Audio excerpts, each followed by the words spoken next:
듣기만 해도 산업과 기업이 저절로 이해된다. 최고의 애널리스트와 제야의 고수들에게 직접 듣는 투자 세미나 와이즈 클럽. 고정 댓글을 타고 오세요. 근데 요거는 선입견일 수도 있는데 네. 북에 계시던 분들은 말투가 조금 더 이렇게 왜 딱딱하게 느껴지는 건 저만의 기분일까요? 그럴 수 있습니다. 보통. 그래요? 네. 제가 원래 딱딱하기도 하고. 아 원래요? 네. 근데 이제 탈북하신 분들 중에서도 말투가 되게 뭐 유려하거나 부드럽거나 이런 분들이 있으세요? 많아요. 아 그래요? 네. 왜 북한에서는 왜 한국 말투, 서울 말투 들으면 되게 막 간지럽다고 한다면서요? 안 그렇죠. 그런가? 그렇죠. 아니 안 그래도 그 얘기를 좀 먼저 여쭤봐야 될 것 같은데 가장 최근에 좀 이슈가 되고 있는 걸 좀 여쭤보려고. 파리 올림픽 보셨죠? 예. 거기에서 이제 삼성전자가 저 이게 시작된 건가요 지금? 네, 아. 저희 원래 이래요. 아. 폴더블 폰 그 삼성이 네. 이제 협찬하면서 네. 선수들한테 이제 메달 따고 나서 시상대에 셀카 찍으라고 했잖아요. 그게 빅토리 셀피라고 부르죠. 네. 네. 그 신유빈 선수랑 같이 셀카 찍었던 그 북한 선수들이 좀 불이익을 받을 수 있다고 그래서 네네. 그게 왜 그런 거? 어떤 처벌? 어떤 그게 처벌이 이제 예상되는 거예요? 북한 소식에 정통한 데일리 NK라는 그 언론 매체에서 예. 보도가 된 건데요.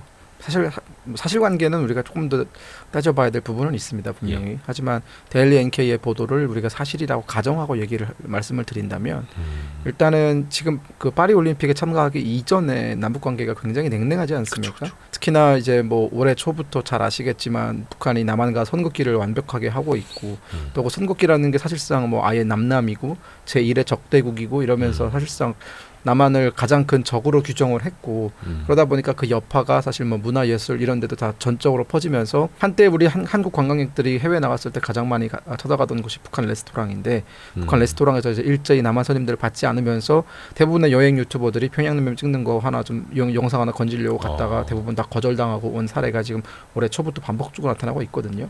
네, 그게 연장선이라고 봐야 되는 게 올림픽에 참가하는 선수들은 어쨌든 반강제적으로 다른 나라 선수들과 이제 마주칠 수밖에 없는 환경이잖아요. 예. 특히나 한국도 이제 대규모 올림픽 선수단을 꾸려서 파견을 하다 보니까 한국 선수들과 조우할 수 있는 상황이 많이 발생을 하는데 북한이 아마 선수들한테 올림픽 가기 전에 강조를 했겠죠. 한국 선수들 만나면 뭐 일절 뭐 반응하지 말아라든가 혹은 뭐 어떤 대응도 하지 말아라든가 한국 언론을 상대로 뭐 어떻게 원칙적으로 해야 된다라든가 그런 가이드라인을 분명히 줬을 텐데 이제 그 두 선수는 그 가이드라인을 따르지 않은 거죠.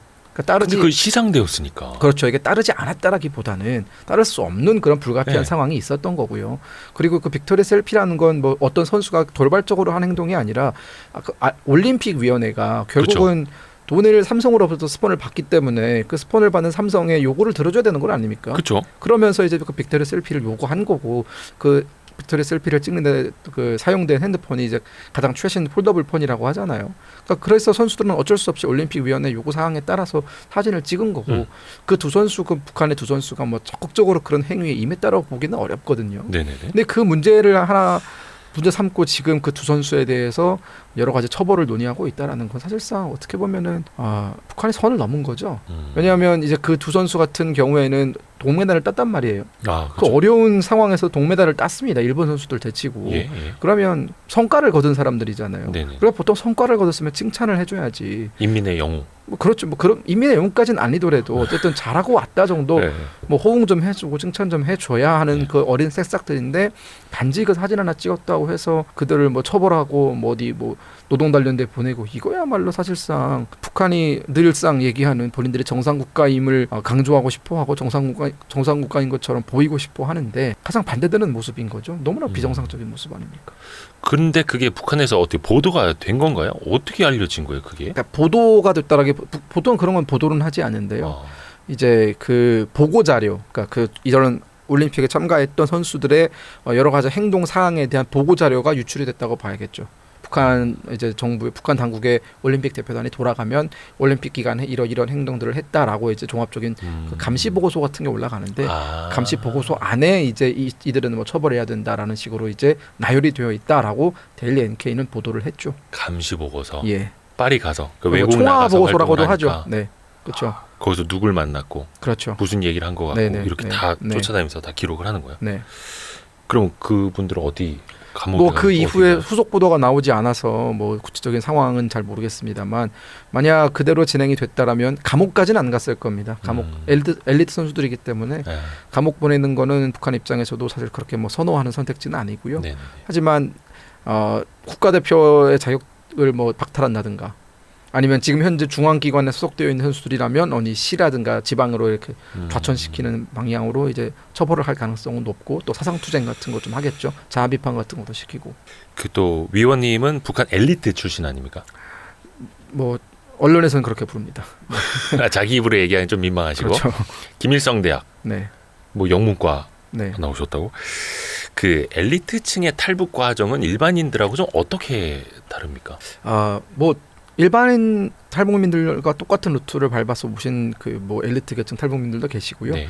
하지만 대부분의 엘리트 같은 경우에는 현재 우리가 언론에서 엘리트라고 분류하는 사람들은 해외에 나와 있다가 그러니까 해외 북한 뭐 공관원이라든가 혹은 북한 무역에 종사하는 사람이라든가 이런 식으로 외교관이라든가 이런 북한의 공식 직함을 달고 해외에서 북한의 이익을 위해서 활동하다가 생각이 바뀌어서 들어오신 분들이죠. 그러니까 그런 분들 같은 경우에는 대부분의 탈북 루트가 뭐 두만강을 건너서 뭐 중국을 통과해서 동북삼성 동남아 일대로 오는 게 아니라 본인이 위치하고 있던 그 해외 거주지에서 바로 한국으로 오는 그런 어떤 루트를 많이 사용하죠.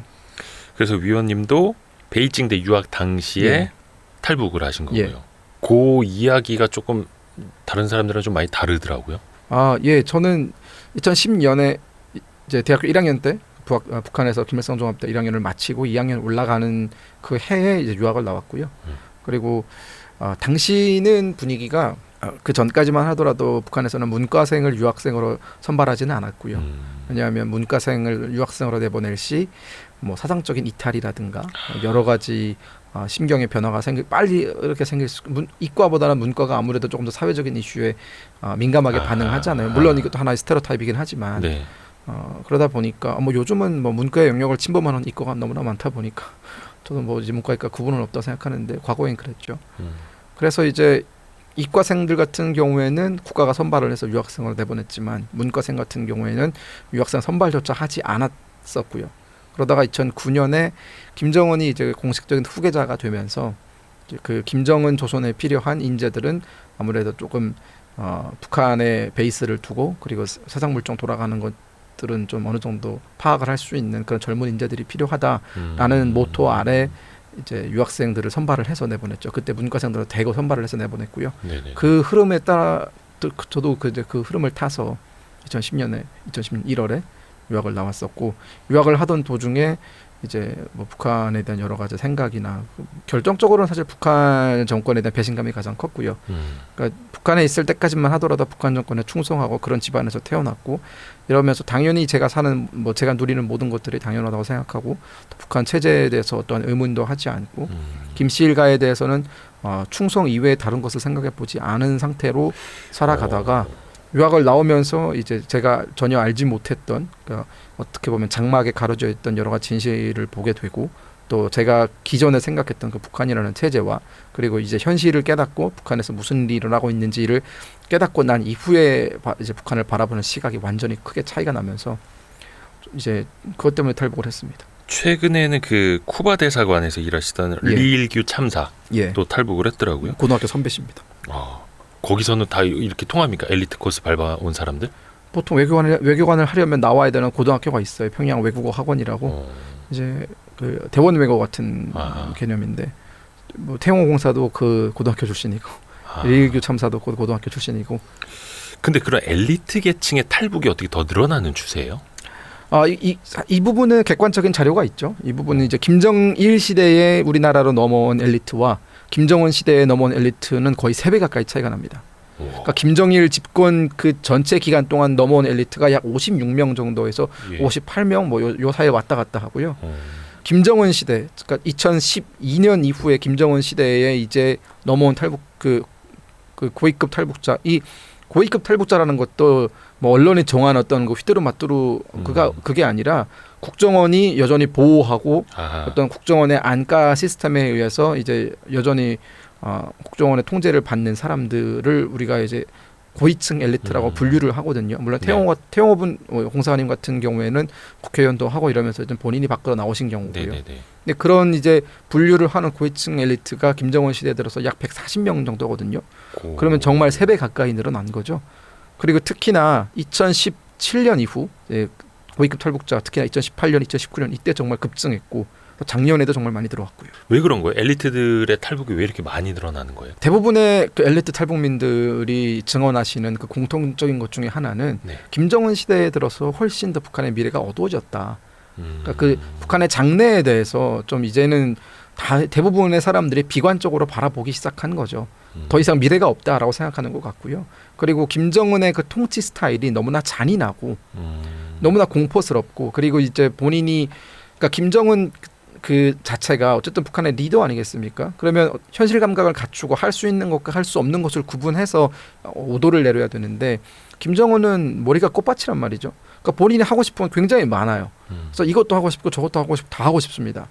근데 북한의 현실은 그걸 절대로 따라가지 못하죠. 하지만 이 북한에 있는 현실 그대로 김정은한테 보고가 들어가지 않습니다. 그러면 김정은은 왜 자기가 말한 대로 다 되지 않느냐라고 질책을 하면서 그 본인이 요구했던 사항들을 준수하지 못한 간부들을 매우 혹독하게 처벌하거든요. 근데 그 처벌을 받은 간부들 입장에서는 이런 거죠.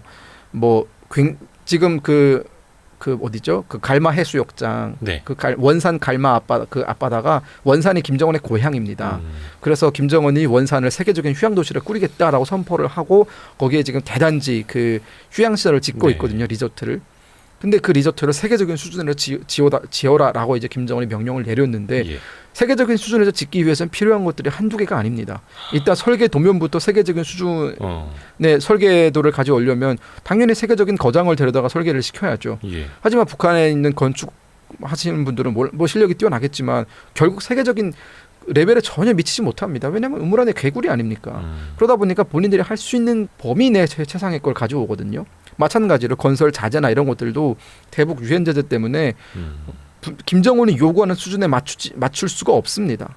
그 나름의 본인들이 할 수 있는 범위 내에서 최선의 결과를 가져다 보고를 드렸더니 김정은이 그 현장을 돌아보면서 왜 이렇게 자기가 생각하는 것처럼 못하냐라고 질책을 합니다. 그럼 간부들은 아니 모든 조건이 이러한데 할 수 있는 범위 내에서 최상의 걸 가져왔는데 이것이 본인의 기준과 맞지 않는다라고 하면은 본인의 기준은 지금 거의 삼성물산이 건설하는 그 수준이거든요. 그러면 이제 여기서부터 괴리감이 발생을 하는 거고 근데 그 김정은은 그 괴리감을 받아들이는 것이 아니라 간부들이 내 명령을 제대로 이행하지 않는다라고 하면서 다 처벌을 시키고 다 처형을 시킵니다.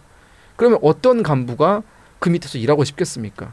그러니까 그렇게 공포 정치가 사실상 간부들로 하여금 그러니까 그 북한의 엘리트들로 하여금 내가 여기에 더 있다가는 내가 언제 죽을지 모르겠다라는 그런 공포심을 갖게 만드는 것이고요. 그리고 어쨌든 뭐 하나라도 잘못하게 되면은 모든 뭐 가족 포함 모든 사람들이 다 처벌을 받기 때문에 본인들의 미래가 더 없다고 느끼는 것이죠.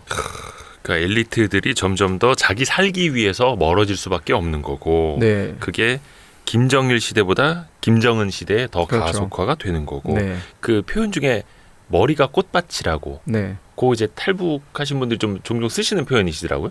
아 그래요? 그게 김정은 머리가 꽃밭이라는 건 이 사람만 다른 세계의 생각을 하고 있다 이런 지나치게 거예요? 이상적인 거죠. 그러니까 북한의 현실은 본인이 북한의 현실을 그렇게 암울하게 만들었어요. 뭐 대북 유엔 제재를 누구 때문에 받습니까? 김정은 때문에 받는 거잖아요. 근데 본인이 그렇게 제재를 다 받아놓고 본인은 제재 그 이상의 것들을 원하게 되면 지금도 보면은 어떤 식의 그 머리가 꽃밭이냐면 지금 압록강 일대에서 수해가 났잖아요. 엄청나게 많은 사람들이 죽었단 말이에요. 근데 그 수해 현장에 본인이 4개월 전에 산 벤츠를 끌고 간다든가 지바겐 그것도 지바겐 SUV 차량을 끌고 가면서 3억 하지 않나? 우리나라 돈으로. 그거 아마 김정은이 타는 차량은 더 비쌀 겁니다. 풀옵션이겠죠 당연히. 그리고 방탄까지 되면은 한 5억까지도 갈 거로 보는데요. 그리고 그걸 가져간다든가 아니면 이번에 지금 러시아로부터 명마라고 칭송하는 그 말을 그 백마가 이제 엄청난 말이다 해서 명마라고 부르거든요. 근데 그 말들을 지금 몇십 마리 뭐 27마리인가요?를 지금 수입하면서 그러니까 지금 나라 상황이 말을 수입하고 그럴 때가 아니거든요. 지금 본인의 사치를 위해서. 근데 지금 그런 말을 수입한다든가 이런 전혀 현실과 동떨어진 행보를 보이고 있기 때문에 간부들 입장에서는 도대체 뭘 하고 싶다라는 건지 모르겠다. 왜 저러는지 모르겠다라는 그런 반발이 나올 수밖에 없는 거죠. 근데 왕 놀이 하는 거죠. 근데 그게 김일성 김정은 시대에는 그 정도까지는 아니었던 거예요, 그러면? 일단 김일성 시대와 비교를 해보면 예. 김일성 시대 때는 그래도 사람들이 좋은 추억이 있습니다.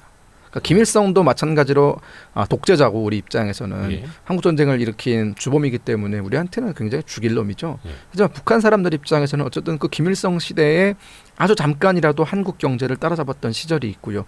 그리고 또 북한의 경제, 그 북한의 생활 수준이 남한의 한 2.5배 정도 되는 수준도 있었고 그런 시대도 50년대 있었고. 또 60년대 초반까지만 해도 네. 북한의 경제 성장이 더 높았다고 하더라고요. 네, 그렇죠. 그리고 70년대 중후반까지만 하더라도 물론 한국이 근소하게 앞섰지만 대등했습니다. 그리고 북한이 남한과의 어떤 여러 가지 격차를 체감하지 못하던 시절이었고 북한 내에 있는 사람들은 심지어 80년대 중반까지만 하더라도 본인들이 잘 살았다라고 생각을 하거든요.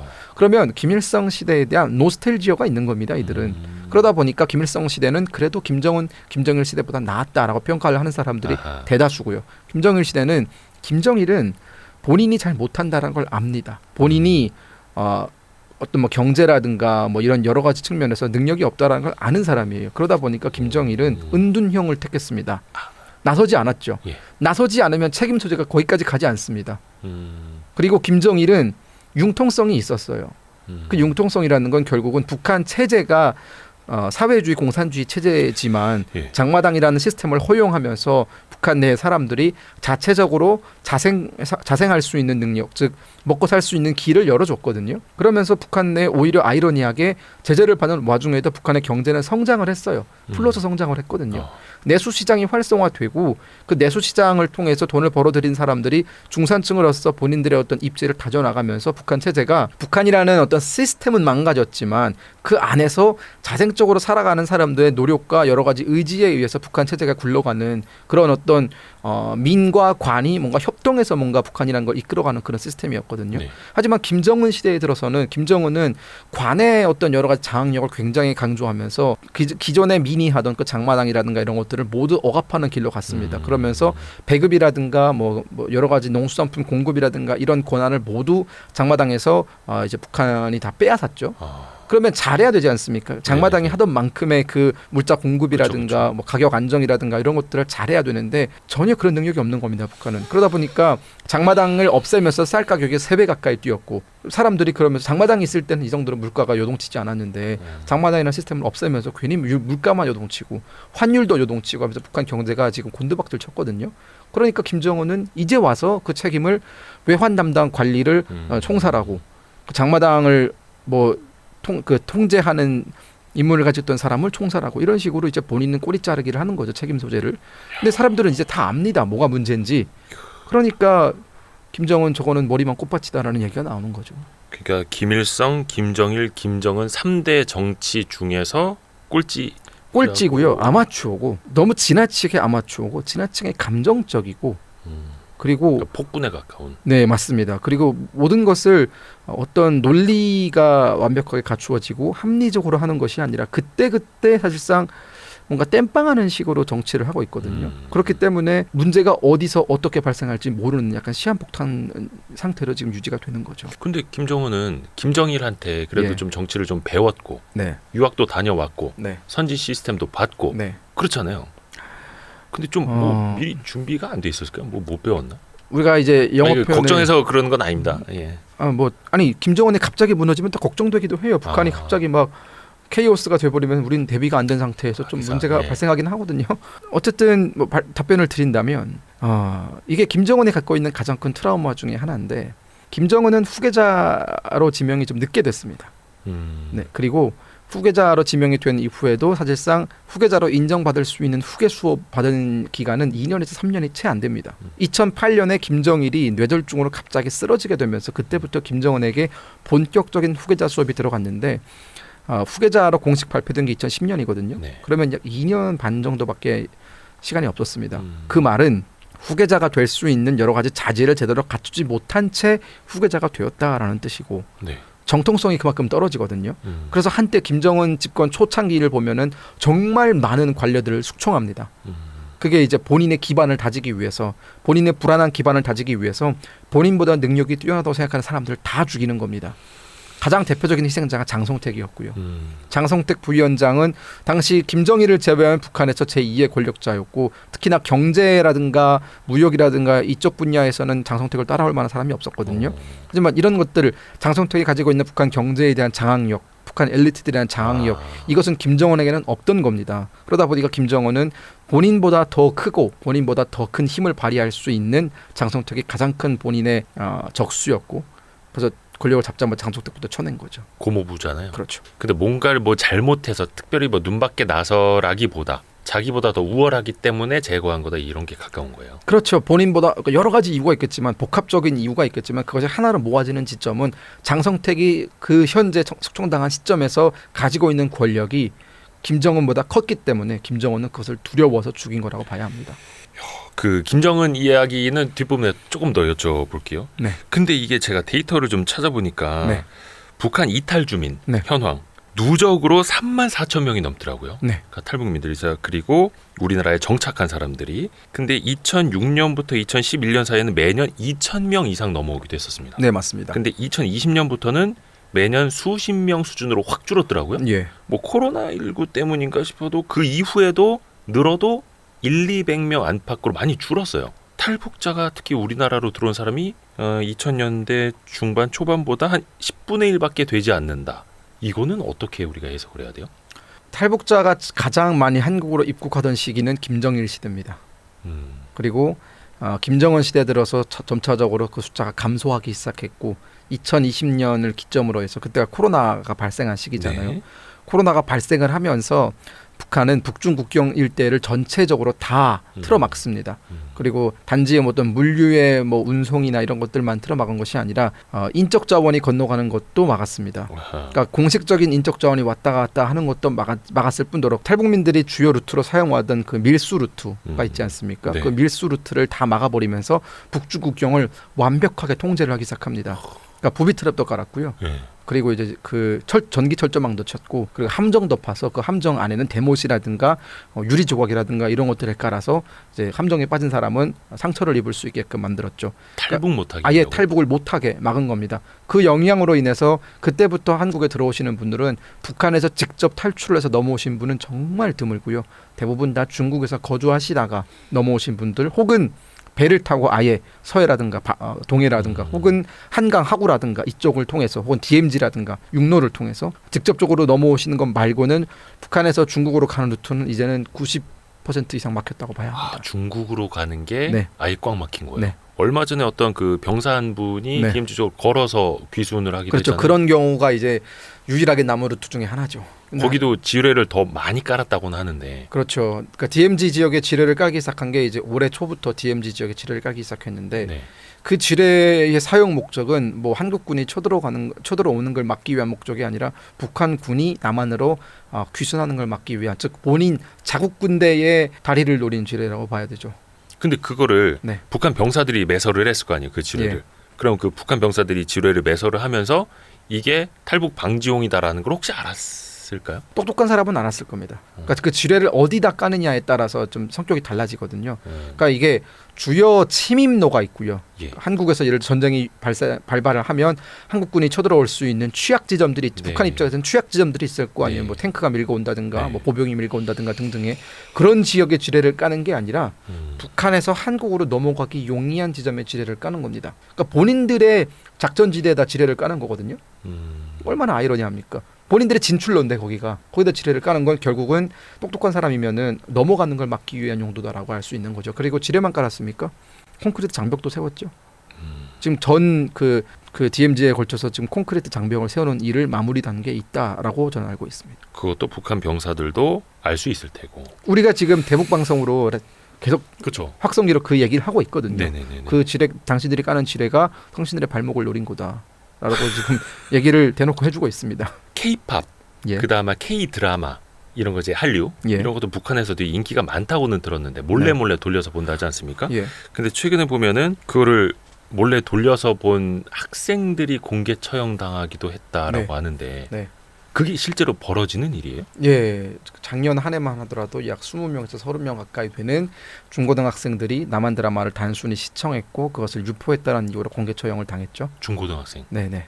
그러니까 그 중고등학생들이 처벌을 당할 수 있게끔 만들어진 법적 근거는 2020년에 만들어진 반동문화 사상의 배격법에 의해서거든요. 네. 그 반동문화 사상의 배격법의 요지는 이제 남한 드라마를 단순 시청했을 경우에는 15년형의 교화에 처하고요. 그리고 단순 시청을 넘어서서 이제 유포시킨 사람에 한해서는 그 사형까지 처한다라고 법 조항에 나와 있습니다.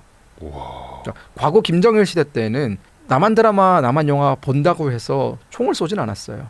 노동 단련대 보내고 학교에서 퇴학시키는 정도였죠. 예, 예. 심하면 감옥까지는 보냈습니다. 하지만 형량이 그렇게 15년 이렇게 15년이면 사실상 살인이잖아요. 근데 그 정도로 무식하진 않았거든요.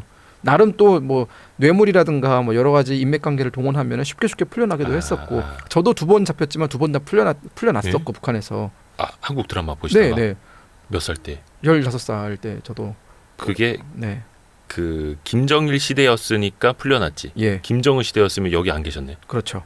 그러니까 김정은 제가 지금 반복적으로 말씀드리고 있는 것들이 결국 김정일 시대에는 융통성이 있었다라는 것은 북한 체제에 직접적인 위협이 되지 않는다라면 여러 가지 일탈 행위 정도는 눈 감아주는 게 있었거든요. 그러니까 즉 북한 사람들이 그 독재 국가에서 살기 때문에 느끼는 그 답답함이라든가 정보의 부재로 인해서 느끼는 여러 가지 그런 상황들이 있잖아요. 네. 그런 울화 같은 게 있단 말이에요. 그런 네. 것들을 해소시키기 위해서 다양한 엔터테인먼트적인 요소들을 북한이 제공을 해줘야 되지만 북한은 그럴 능력이 없습니다. 그러면 이제 남한 드라마라든가 뭐 미국 영화라든가 이런 것들을 몰래 아름아름 돌려보면서 만족을 느끼거든요. 북한 당국도 그걸 알고 있기 때문에 어느 정도 정말 선을 시게 넘지 않으면은 눈 감아주는 게 있었어요.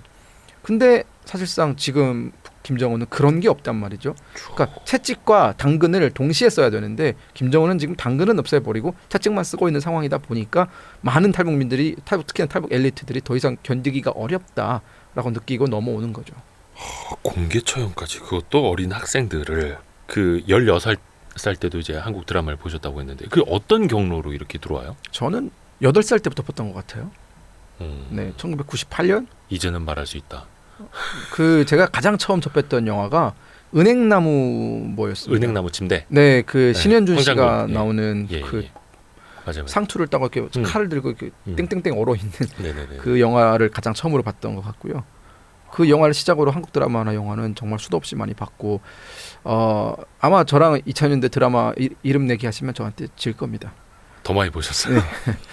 네. 저는 연도까지 맞힐 수 있습니다. 그 정도로 좋아했다. 그렇죠.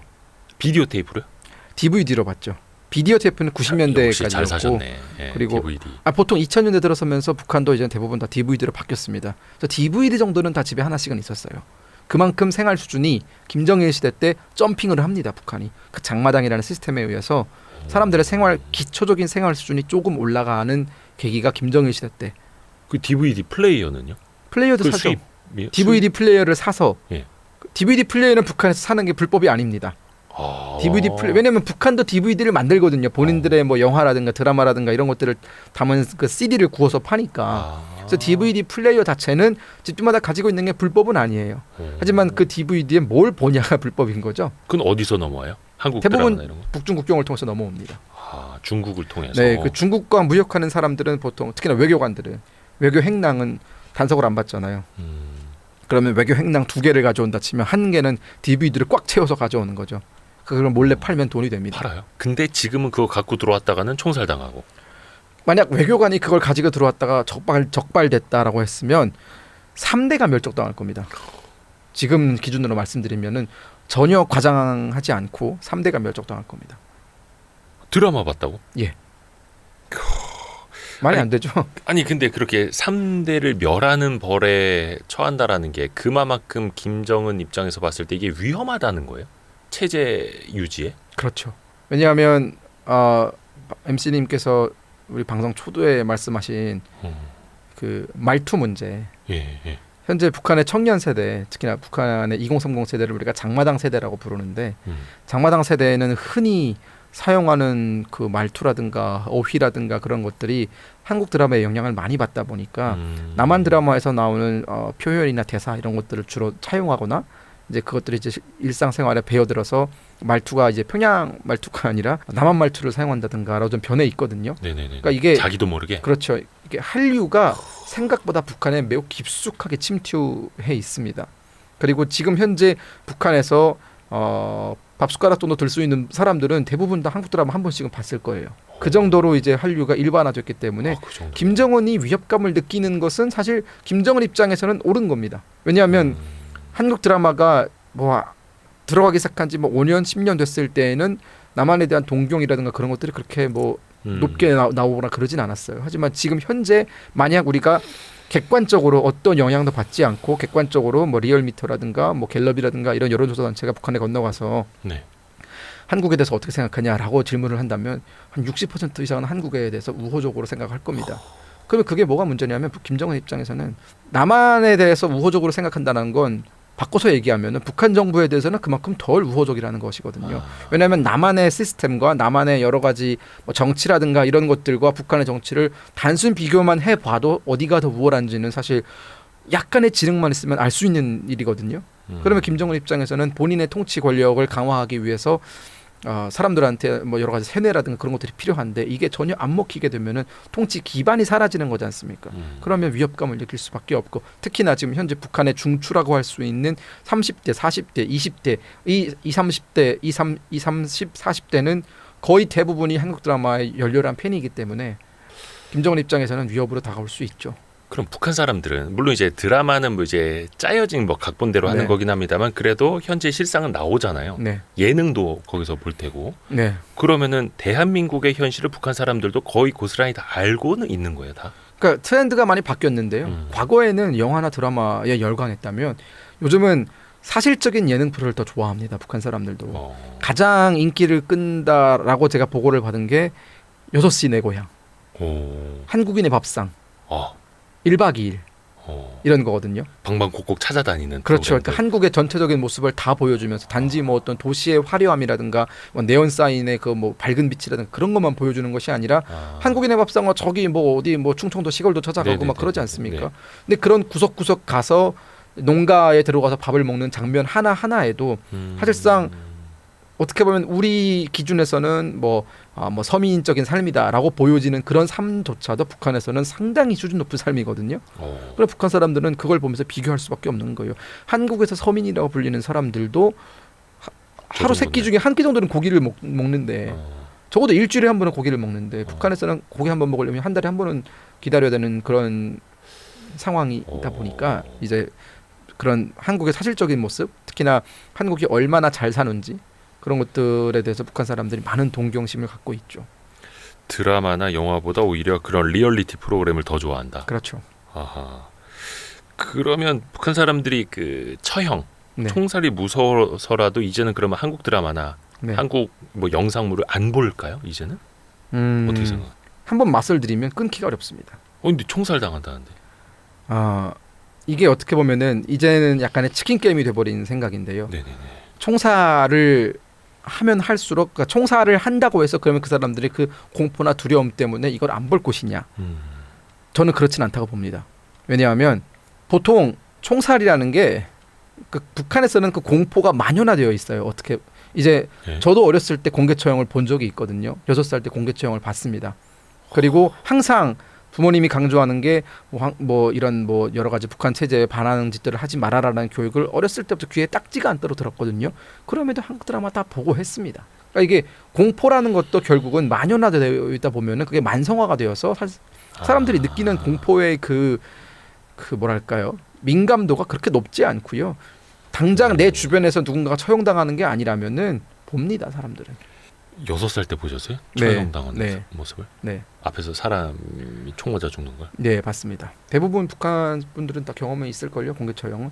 워낙 흔히 일어나는 일이다 보니까. 흔히 일어나는 거예요. 예, 그러니까 흔히 그것도 이제 일어납니다. 공개 처형을 한다라는 건 말 그대로 이제 공포 정치를 하기 위해서 다른 네. 사람들을 네. 일부러 보라고 그렇게 하는 거잖아요. 어린 목적 학생들을 자체는. 가장 맨 앞에 앉힙니다. 어린 학생들을. 네. 제가 그때 어렸기 때문에 가장 맨 앞에 앉아서 봤었고요. 어렸을 때부터 공포로 이제 교육을 하는 거죠. 하지 말라는 짓을 하면 저렇게 된다라는 걸 보여주기 위함입니다. 그러면은 그때부터는 그냥 저런 짓을 하지 말아야겠다 이렇게 순순히 될까요? 아니면 속에서 마음속에 원래 처음엔 그렇죠. 처음엔 뭐 하지 말아야겠구나. 하지 그러니까. 말라는 짓을 하지 말아야겠구나라고 생각을 합니다. 근데 그게 지속력이 그렇게 길지는 않아요. 그러니까 결국은 우리가 그런 말이 있습니다. curiosity라는 말이 호기심이라는 뜻이잖아요. 예. 그 fear가 공포가 항상 큐리오시티 이기지 못합니다. 새로운 세상에 대한 호기심과 새로운 세상을 한번 경험해보고 싶다라고 하는 그 열망이 항상 공포를 이겨왔거든요, 북한이. 그러지 않고서는 북한의 한류가 저렇게 퍼지지 못합니다. 한류에 대한 통제는 김정일 시대 때 뭐 한류를 대놓고 보라고 한 것도 아니고 그때도 통제를 했거든요. 네네네. 그때도 공개 처형을 했고 본보기식으로 물론 김정은 시대 때만큼 빈번하게 하지는 않았지만 하지만 그 광범위하게 국가가 나서서 통제를 했음에도 불구하고 한류에 대한 여러 가지 사람들의 생각이 많이 발전하고 또 한류가 많이 북한으로 침투하고 이것은 결국 새로운 세상에 대한 열망은 그 무엇으로도 꺾을 수 없다라는 걸 반증하는 셈이라고 봐야겠죠. 공포는 호기심을 이기지 못한다. 네. 명언이네요, 명언. 이게 또 어떻게 보면 이제 인간의 본성이기도 하고. 그래도 OTT는 없겠죠, 북한에. 네, 없습니다. OTT는 없겠죠. 인터넷이 안 되니까요. 그렇죠. 그 최신 OTT는 그러면은 그것도 DVD로 구워서 유통이 되는 거예요? 요즘은 DVD는 안 보고 요즘은 USB에 파일을 담아서 파일을 다운 받아가지고 USB에 넣어서 북한에 보내주는 방식으로 하죠. 북한에도 이제 웬만한 가정집에는 다 컴퓨터가 있거든요. 그러면 노트북도 있고 하면 노트북에 꽂아서 본다든가 뭐 그런 식으로 활용을 하죠. 그 아까도 이제 김정은 이야기를 좀 하기는 했습니다만 북한에서도 혹시 그 김씨 왕조라는 표현이 통용이 되나요? 그렇게 부르면 이제 난리 나겠죠? 큰일 나겠죠? 그렇죠. 김씨 왕조라고 북한에서 불렀다가는 총살 당하겠죠. 네. 뭐만 하면 총살이야 지금. 아니 근데 저 어릴 적에도 네. 그런 얘기 되게 많이 들었거든요. 그 김씨 세습 오래 못 간다. 네. 김정일 정권도 오래 못 간다. 네. 이런 이야기. 네. 근데 벌써 뭐 수십 년째 3대 세습이 되고 있지 네. 않습니까? 네. 북한 체제는 앞에서 듣고 공포 정치를 좀 이야기해 주셨습니다만 그게 현재까지도 3대에 걸쳐서 공고한 바탕은 뭐라고 보세요? 좀 추격적으로 말씀해 주신다면. 사실 저는 김씨 체제가 이제 약간 끝물러 가고 있다라고 보고 있는데요.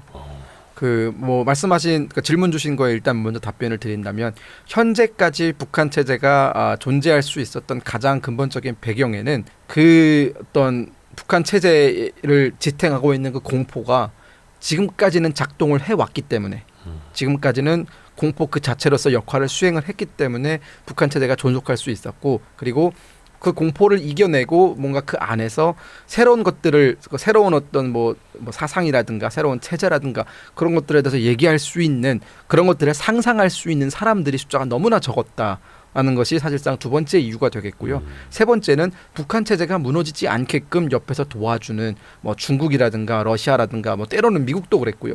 이런 여러 가지 대외적인 환경에 의해서 북한이 지탱할 수 있었던 이제 그 배경이 있고요. 하지만 지금 점점 끝물로 가고 있다라는 생각이 드는 것은 말씀드린 그 세 가지가 다 안 먹힐 때입니다. 첫 번째는 공포가 더 이상 제대로 작동하지 않고 있다라는 것이 드러나고 있다라는 것. 두 번째는 이제는 제가 선두에 말씀드린 것처럼 2030 세대 북한의 장마당 세대는 네. 확실하게 그리고 본격적으로 북한 체제에 대해서 노후라고 얘기할 수 있는 수준까지 올라왔다라는 것이 다양한 증거를 통해서 발견이 되고 있고요. 마지막으로는 현재 김정은 체제가 하고 있는 여러 가지 뻘짓 중에 가장 큰 뻘짓이 두 개가 있는데 첫 번째는 중국을 버리고 러시아를 택하는 거고요. 두 번째는 김정은 스스로 후계 체제의 불안전함을 가중시키고 있다는 점이죠. 그러니까 지금 김주애한테 후계자 자리를 그러니까 본인의 후계자의 위치를 지금 넘겨주려고 하고 있는 건데 그 시도 자체가 북한 체제에 엄청나게 큰 균열을 가져올 거다라고 저는 봅니다. 2030 세대는 이제 민심이 좀 이탈되고 있다. 근데 저 어릴 적부터 되게 이제 궁금했던 건데 네. 북한 내부에서 어떤 뭐 쿠데타라든지 예. 뭔가 민심이 동요하는 걸 넘어서서 행동으로 일어나는 것들은 아예 불가능한 구조입니까? 그렇다고 봐야겠죠. 지금까지는 그랬죠. 쿠데타 시도가 아예 없었던 건 아닙니다. 있었다고요? 근근히 몇 번 있었어요. 군부에 의한 쿠데타 시도. 대표적으로 지금 우리가 지금 당장 떠오르는 것은 푸른제 군사 아카데미라고 해서 물론 그 쿠데타 방식이라든가 쿠데타에 참조했던 사람들은 대한민국한테는 굉장히 더 안 좋은 군부 강경파가 일으킨 사건이었거든요. 그 푸른제 군사 아카데미는 러시아에 있는 겁니다. 푸른제라는 게 이제 러시아의 장군 이름이거든요. 그 러시아 장군의 이름을 딴 군사 아카데미고 이제 그 군사 아카데미 가는 사람들은 고급 장교들 즉 영관급 이상의 장교들이 가서 이제 뭐 러시아의 뭐 전략 전술이나 뭐 군사 교리라든가 이런 것들을 배워서 오는 90년대 초반에까지만 하더라도 사실 푸른제 군사 아카데미 출신들은 북한 군부의 핵심이라고 할 수 있는 사람들이었죠. 근데 그 사람들이 이제 그 소련이 무너지고 러시아가 들어섰을 때 당시 러시아에서 유학을 하던 사람들이 그 이제 끝나고 나서 북한으로 돌아왔을 때 김정일 체제를 몰아내고 본인들이 권력을 잡기 위해서 군사 반란을 도모하다가 적발된 사례가 있었습니다. 근데 이게 참 가능한 구조이기는 한데 이게 현실화되기까지는 뭐 이거는 또 쉽지는 않은 걸 테고요. 당연히. 이게 불가능한 이유 중에 하나는 북한은 감시 체제가 워낙 촘촘히 짜여 있기 때문에 일단은 조직화가 어렵습니다. 3명 이상 모이는 걸 금지하고 있고요. 학생 5명이 농구장에 모여서 농구를 했다고 해서 그 학생들을 잡아 가둔 사건도 있었어요. 그러니까 북한이 허용하지 않은 모임을 못하게 합니다. 그러니까 그 모임이라는 건 결국은 어떤 단체를 결성하지 못하게 하기 위함이죠. 그리고 3명 중에 1명은 보이브 스파입니다. 아니 이게 뭐 정확히 3명 중에 1명일지는 모르겠지만 그냥 통상적으로 그렇게 얘기하거든요. 3명이 모여 있으면 네, 셋 모여서 저 중에 하나는 스파일 거다라는 식으로까지도 이제 표현이 될 정도로 감시 체계가 워낙 촘촘히 되어 있기 때문에 누가 스파인지를 모르는 거죠. 그러다 보면은 쉽게 자기의 어떤 그 진심이라든가 속마음을 드러내는 게 어렵고 그런 그 과정이 결국은 이제 와해하게 만드는 거죠. 어떤 조직이라든가 그런 것들을 반대하는 움직임의 그 아주 맹하 단계에서부터 사실상 보고가 들어가고 감시가 들어가기 때문에 아예 구조적으로 불가능하다. 그리고 마지막 세 번째는 북한에서 예를 들어서 그런 뭐 유의미한 반란이 일어난다 할지라도 워낙 북한이라는 체제가 외부의 개입이 불가능한 구조이기 때문에 뭐 중국이 뭐 개입을 하겠습니까? 뭐 우리나라가 그럼 밀고 올라갈까요? 그럴 수가 없잖아요. 그러다 보니까 북한 내에 반 김씨 일가 체제가 가질 수 있는 물리적인 힘의 한계가 명확합니다. 그러니까 결국 군부가 들고 일어나지 않으면 그들이 가질 수 있는 물리력이란 결국 시위 몇 번이거든요. 그건 진압되겠죠. 그러니까 그 구조적인 한계를 알고 있는 북한의 사람들이 불만이 있어도 결국은 이것이 성공하지 못할 거라는 걸 알기 때문에 표출을 안 합니다. 괜히 의미 없이 괜히 그렇죠. 일어났다가 네. 목숨만 잃을 네. 수도 있는 거니까. 근데 그 2030 세대가 이제는 노라고 말할 수 있는 네. 그런 시대다라고 말씀했는데 그것도 그럼 대놓고는 못할 거 아니에요? 요즘은 대놓고 합니다. 어디에서요? 작년 11월인가요? 동북 삼성에 파견 나가 있는 북한 노동자 2,000명이 폭동을 일으킨 적이 있습니다. 월급 달라고? 예, 그렇죠. 월급 달라고 폭동을 일으킨 적이 있는데 북한은 역사에 북한 근현대사 전체를 통틀어서 이렇게 노동자가 폭동을 일으킨 적은 없습니다. 그 폭동을 일으킨 원인은 뭐 김씨 체제가 싫어서 폭동을 일으켰다가 아니라 본인들이 받아야 되는 정당한 월급을 받지 못했기 때문에 그 월급을 돌려달라라는 의미로 폭동을 일으킨 거거든요. 근데 이 폭동이 우리한테 가져다주는 가장 중요한 의미 중에 하나는 이제는 북한 체제에서 살고 있는 그 북한 젊은 세대는 체제가 강요하는 것들, 그러니까 과거라면은 뭐 너희들이 고생한 거 알겠는데 그 돈 뭐 충성 자금으로 쓰였다든가 뭐 더 다른 사람 뭐 인민을 위해서 쓰였다든가 이런 식으로 이제 강압적으로 얘기를 하면은 다 듣고 흩어지는 분위기였거든요. 그러니까 순응을 했어요. 북한 체제가 뭐라고 하든지 간에 그걸 다 받아들이고 고지것대로 믿었는데 지금 북한의 체제는 당시도 그 사람을 달래기 위해서 북한에 돌아가면 주겠다. 혹은 뭐 여러 가지 이런 일에 쓰였다라고 이제 뭐 선전 이런 걸 하려고 시도를 했는데 아예 안 먹혔다라는 거죠. 그게 뭔 헛소리냐. 내 돈 내놔라. 라는 식으로 그러니까 본인들의 개인의 권리를 주장하기 시작했다라는 것. 그게 사실은 굉장히 어떻게 보면은 의미가 있는 거죠. 본인들의 권리를 지키기 위해서 집단적으로 뭔가 항거했다라는 것. 이런 것들이 지금 그들이 내세운 목표가 월급을 쟁취하기 위해서였다지만 그게 사실 성격이 바뀌게 되면은 본인들의 권리 더 나아가서 뭐 참정권이라든가 이런 것들을 요구할 수도 있는 거죠. 나중에 가서는. 그리고 네. 또 한 가지는 뭐 2022년에 보고된 자료인데 북한에서 물리교사 한 명이 그 자유민주주의 체제를 이념으로 하는 정당을 세웠다가 발각돼서 정치범 수용소로 간 일이 있었는데 그런 시도 자체가 굉장히 묵직합니다. 말도 안 되는 거죠. 그런 시도가 나왔다는 것 자체가. 그렇죠. 자유민주주의 체제를 구상하는 자유민주 체제를 기반으로 하는 정당을 만들었다라는 것은 그 사람들의 자유민주 체제가 뭔지 이해를 했다라는 것 아닙니까? 그게 굉장히 큰 움직임이거든요. 근데 아까 그 동북 삼성에서 그 월급 때문에 시위하셨던 2,000여 명의 사람들은 그럼 북한으로 들어갔을 거 아니에요? 예. 어떻게 됐을까요? 그 뒤에는 후속 보도가 없습니다. 근데 추측하건대 주동자들은 모두 정치범 수용소에 수감됐다라는 내용이 있습니다. 그분들도 그 후이를 모르지는 않았을 텐데요. 네, 이렇게 그렇죠. 하면 어떻게 된다라는 거예요? 모르지 않았을 테지만 그게 결국은 본인들이 할 수 있는 마지막 몸부림이라는 걸 알았을 것 같습니다. 그럼 약간 이제 북한도 뭔가 MZ세대, 네. Z세대 네. 이렇게 되면서 사회가 조금씩은 달라지는 걸까요? 그러면? 그 우리가 어떻게 알아볼 수 있냐면요. 지금 현재 김정은이 내놓고 있는 여러 가지 악법들의 그 주 타겟이 누구인가를 보면은 북한 체제를 흔들고 있는 게 누구인지를 우리가 알 수 있는 거죠. 그러니까 뭔가 김정은이 지금 만들어내고 있는 법들은 뭔가 통제하기 위한 법들이거든요. 가장 대표적인 게 반동문화사상 배급법입니다. 두 번째는 평양 문화호 보호법입니다. 세 번째가 청년사상 교양 보장법입니다. 이 세 가지 법을 유엔에서나 혹은 뭐 북한 인권을 얘기하시는 분들은 3대 악법이다라고 칭하는데 이 3대 악법의 결국 끝자락에는 청년 세대가 있습니다. 이 청년 세대를 통제하기 위함이거든요. 만약 청년 세대가 북한 체제에 고지고대로 순응하고 이제 뭐 북한 체제가 하라는 대로 하고 북한의 여러 가지 상황을 그대로 받아들이는 그런 순정적인 사람들이었다면 이 법이 존재할 이유가 없죠. 그렇죠. 하지만 너무나 그들이 반항적이고 항거하고 있고 여러 가지 면에서 북한 체제가 실질적인 위협을 느끼고 있기 때문에 이들을 통제하기 위해서 이런 법들을 1년 단위로 찍어내고 있거든요. 그리고 김정은이 2022년 6월인가요? 그때 당중앙위원회 전원회에서 직접 이런 말을 했습니다. 청년들의 사상적인 해이와 이탈이 너무나 심각하다. 만약 이들을 제대로 통제하지 못한다면은 북한 체제의 가장 큰 적이 될 거다. 그리고 가장 최근에는 이런 말도 했어요. 북한은 외부의 공격으로부터 외부의 군사적인 공격이라든가 뭐 여러 가지 뭐 재래식 공격의 핵 공격에 의해서 무너지지 않는다. 그러니까 북한은 외부의 모든 공격을 막아낼 수 있는 군사적인 준비가 되어 있다라는 자신감을 표출을 했죠. 하지만 그 뒤에 말이 중요합니다. 다만 북한이 무너질 수 있는 아주 희미한 가능성 하나를 얘기한다면 내부 분란이다. 누가 얘기한 거예요? 김정은이 그렇게 얘기했습니다. 직접 자기 입으로? 예, 내부에서부터 무너지는 것이다라고 얘기를 했습니다. 이제 그만큼 사실상 북한 김정은이 두려워하고 있는 것은 청년 세대의 이탈인 것이죠. 이야, 그래서 더더욱이 그 3대 악법을 만들어낸 목적이 거기 있는 거고. 그렇죠. 지금 우리가 또 한 가지 볼 수 있는 게 아까 우리가 잠깐 얘기가 나왔지만 DMZ에 지뢰를 깔고 있는 것. 그 DMZ에 근무하고 있는 병사들 대부분이 장마당 세대입니다. 그러니까 지금 김정은은요 본인의 군대도 믿지 못하는 지경입니다.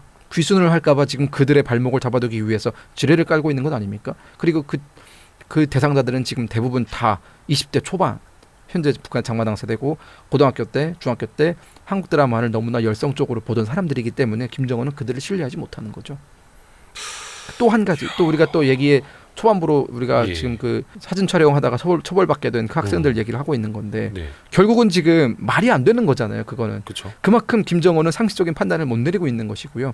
이들에 대한 처벌을 본보기식으로 하게 되면은 그 다른 청년 학생들에게 이제 보여주기 위함이거든요. 그러니까 아무리 뭐 엘리트든 아무리 뭐 뛰어난 성과를 거둔 사람이라 할지라도 북한 체제의 명령을 어기면 이렇게 된다라고 보여주기 위해서 지금 이들을 처벌하는 건데 결국은 이들도 다 지금 10대, 20대 아주 어린 친구들 아닙니까? 그러니까 지금 김정은 입장에서는 현재 북한의 10대, 20대, 30대가 굉장히 큰 어떤 적으로 느껴지기 때문에 이렇게 처벌 수위가 말도 안 되게 높은 겁니다. 말이 안 되는 거거든요. 사실 그런 것들은. 그러니까 북한의 어떤 MZ 세대를 또 통제해야 될 필요성을 또 새롭게 더 느끼고 있는 거고. 그렇죠. 근데 역설적으로 또 통제가 안 된다라는 의미이기도 그렇죠. 하고. 하지 하지 말라고 그렇게 얘기했는데 셀피를 찍고 오지 않았습니까? 그러면 이제 김정은은 또 느끼겠죠. 하지 말라고 그렇게 얘기했는데 저것들은 가더니 또 사진을 찍고 왔네? 이러면서 지금 화가 난 거죠. 또 그 김정은 체제가 이제 끝물로 가고 있다라고 말씀해 주신 것 중에 하나가 외교 뻘짓이라고 아까 하셨는데 기존에는 중국하고만 끈끈했었는데 최근에는 중국하고 약간 소원해지고 러시아에 좀 가깝게 붙죠. 무기도 지원해주고 고급 승용차도 자기가 선물을 받고 요거 자체에 대한 인식은 북한 내부에서 어떻게 갖고 있을까요? 이게 사실상 우리가 좀 새롭게 드러난 문제 중에 하나가 이건 제가 방송에서 최초로 말씀드리는 건데 지금 중국과의 관계를 끊고 러시아로 옮겨가는 것에 있어서 가장 북한 내부적으로 이제 문제가 되는 상황은 북한의 기성 엘리트들, 그러니까 기존 엘리트들이 모두 생존권을 박탈당한다는 겁니다. 왜냐하면 김정은을 제외한 북한에서 어떤 경제 종사하고 무역에 종사하던 사람들의 대부분은 그 무역이나 경제의 베이스가 중국입니다. 그렇죠. 베이징과 상하이와 심양, 대련 이런 쪽이거든요. 여기서 중국과 어떤 중국의 기업과의 어떤 무역 거래라든가 중국 쪽 어떤 뭐 그 상대 그 같이 합병을 하는 사람과의 어떤 여러 가지 커넥션에 의해서 북한 경제가 움직이고 북한의 뭐 수입이라든가 수출이 대부분 중국에게 의존하지 않았습니까? 여기에 종사하던 사람들이 지금 다 일자리를 잃게 된 겁니다. 여기 종사하는 사람들이 근데 북한의 최고위급 엘리트들에게 돈을 대주던 사람들이거든요. 우리가 흔히 북한 학계에서 외화벌이 일꾼이라고 하잖아요. 이 외화벌이 일꾼들의 한 80%는 다 중국의 베이스를 두고 있습니다. 근데 그들이 지금 대부분 다 실직자가 될 위험에 놓여 있다는 것이고요. 결국 북한의 현재 체제를 뒷받침하고 있던 엘리트 구성에서 문제가 생겼다. 이들이 만약 김정은의 그 갑작스러운 그 러시아 선회에 불만을 품고 노후라고 얘기하기 시작한다면은 김정은은 그 통치 체제를 그 뒷받침하고 있는 그 엘리트 세력이 와해될 위험성이 있습니다. 두 번째는 자 그렇다면 중국과의 관계를 끊고 러시아로 갖다 쳐요. 그러면 러시아가 중국에 해주던 만큼의 이익을 북한에게 가져다 줄 수 있는 캐파가 되느냐라 합니다. 경제적으로도. 그렇죠. 중국은 세계 2위의 경제 대국이니까 예. 그리고 그 정도 체력과 몸빵이 되니까 북한이 그런 이상한 짓거리를 하고 트롤 짓을 해도 다 막아주면서 북한의 어떤 무역 이익이라든가 경제 이익들을 보장해 줬거든요. 때로는 중국이 손해를 볼지라도 북한 정권이 무너지지 않게끔 하기 위해서 석탄이라든가 북한산 석탄이라든가 북한산 뭐 수산물이라든가 이런 것들을 다 사주고. 수입을 그게 질이 얼마나 좋겠어요. 굉장히 질적으로 떨어지는 거지만 그냥 사주고 생존시킨 거거든요. 그 네네네네. 관계 속에서 엘리트들이 먹고 살 수 있는 구멍이 있었던 것이고요. 네. 근데 그게 막히고 지금 러시아로 가겠다라는 거잖아요. 그럼 러시아는 그 중국이 하던 것들을 해줄 수 있느냐? 러시아는 그것을 할 능력이 없습니다. 러시아는 지금 지들 살기도 바빠요. 러시아는 경제가 굉장히 어떻게 보면 기형적인 구조를 가지고 있고 그리고 러시아가 어떤 다른 나라를 챙길 만큼의 그 여유가 있는 나라가 아닙니다. 제코가 석자인데. 그렇죠. 제거 석자죠. 그러다 보니까 지금 현재는 러시아가 발등에 불이 떨어졌죠. 우크라이나 전쟁이라는 거 수렁에 빠져 있으니까 그 수렁에 빠져 있는 동안은 북한이 필요해서 북한을 끌어당긴 건데 북한은 러시아가 북한을 필요로 하는 것 한 10배 이상으로 지금 러시아에 가까이 다가가고 있으니까 러시아는 좀 부담스러운 입장이고요. 사랑에 빠졌구나. 그리고 북한은 지금 올인을 선택한 겁니다. 근데 우리가 보통 올인까지요? 지금 현재 외교적으로 올인한 상태입니다. 왜냐하면 중국이 이것까지는 하지 않았는데 지금 북중국경 일대 중국이 라디오 센터를 세우기 시작했어요. 라디오 센터요? 그 라디오 전파를 보낼 수 있는 송전탑을 세우기 시작했거든요. 그러니까 이게 뭐냐면 우리가 전파를 보내기 위해서는 또 기지국이 있어야 되잖아요. 그 기지국을 세우고 있는 겁니다. 원래 없던 거예요. 근데 만약 그 기지국을 세우는 게 왜 문제가 되냐면 지금은 대북 방송이 대북 라디오가 DMZ에서 위로 올라가고 있거든요. 근데 이것은 그대로 살리면서 만약 우리가 중국으로부터 뭐 주파수를 사서 민간단체가 그 주파수를 사서 대북 방송을 북한으로 들여보내게 되면은 북한은 포위당하는 겁니다. 대북 방송에. 그러면 북중 국경이 완전히 뚫려버리는 거예요. 정보에. 북한의 라디오 송출은 굉장히 단파거든요. 그렇기 때문에 멀리 못 퍼집니다. 하지만 중국에서 보내는 건 단파, 장파를 섞어서 보낼 수 있어요. 사실상 평양까지도 뚫릴 수 있습니다. 그러면 만약 산둥반도에서 라디오 센터를 세우고 산둥반도 맨 끝자락에서 이제 북한으로 송출을 하잖아 라디오를 평양까지 다 그냥 뚫려버리는 겁니다. 그럼 평양 사람들 라디오 하나만 잘 조절하면은 남한 방송 그대로 들을 수 있는 거예요. 근데 그것을 지금 중국이 하고 있다. 그러니까 북한이 왜 그거 하느냐 하지 말아달라고 애원하고 있거든요. 근데 중국이 돌아본 척도 안 합니다. 아예 모른 척하고 그걸 세우고 있고 그리고 또 두 번째는 지금까지는 중국이 유엔이 요구하는 대북 제재 결의안 이행에 소극적이었어요. 그렇죠. 봐줘야 되니까 북한에. 네네네. 지금은 누구보다 적극적입니다. 그래요? 네. 뭐 속된 말로 북한 한번 엿먹어봐라 이거거든요. 중국 입장에서. 중국 입장 너네가 그렇게 나와? 그럼 니네가 손해지 이러면서 사실상 길들이기 위해서. 그 대표적인 상징적인 사건이 최근에 있었죠. 중국 여자 프로농구 리그에서 뛰고 있던 북한 선수를 중국이 돌려보냈습니다. 왜 돌려보냈냐면 유엔 제재 위반이거든요. 과거에 한광성이라고 북한의 어떤 손흥민이라고 불리는 친구가 있었는데 그 친구들도 이제 그 선수도 유벤투스까지 입단을 했다가 당시 이제 유엔 제재 결의안에 의해서 2017년에 만들어진 대북 유엔 제재 유엔 대북 제재 결의안에 의해서 북한으로 돌려갔거든요. 왜냐하면 그 선수들이 벌어들이는 돈이 대부분 북한 당국으로 들어가기 때문에 외화 수입을 차단한다는 의미에서 북한의 해외 선수들의 어떤 프로리그에서 뛰는 것들을 금지시켰습니다. 하지만 중국은 그걸 무시했었죠. 그래서 중국에서는 북한의 어떤 농구 선수라든가 이런 사람들이 프로리그에서 뛸 수 있었는데 이번에 그 선수를 돌려보냈습니다. 북한으로 들어가라고. 근데 그게 북한 입장에서는 이거 별거 아닌 일이다. 네. 뭐 이제 뭐 여건이 만료돼서 재갱신하기 위한 거다 막 이런 식으로 물을 타던데 확실히 중국의 심리는 많이 안 좋아진 거네요. 그 선수를 들여보내고 나서 중국이 뭐라고 했냐면 중국은 대북 유엔 제재 결의안을 충실히 이행하고 있다라고 얘기했습니다. 그 얘기를 한 게 처음이에요. 중국은. 지금까지는 이행한다라는 말을 안 했거든요.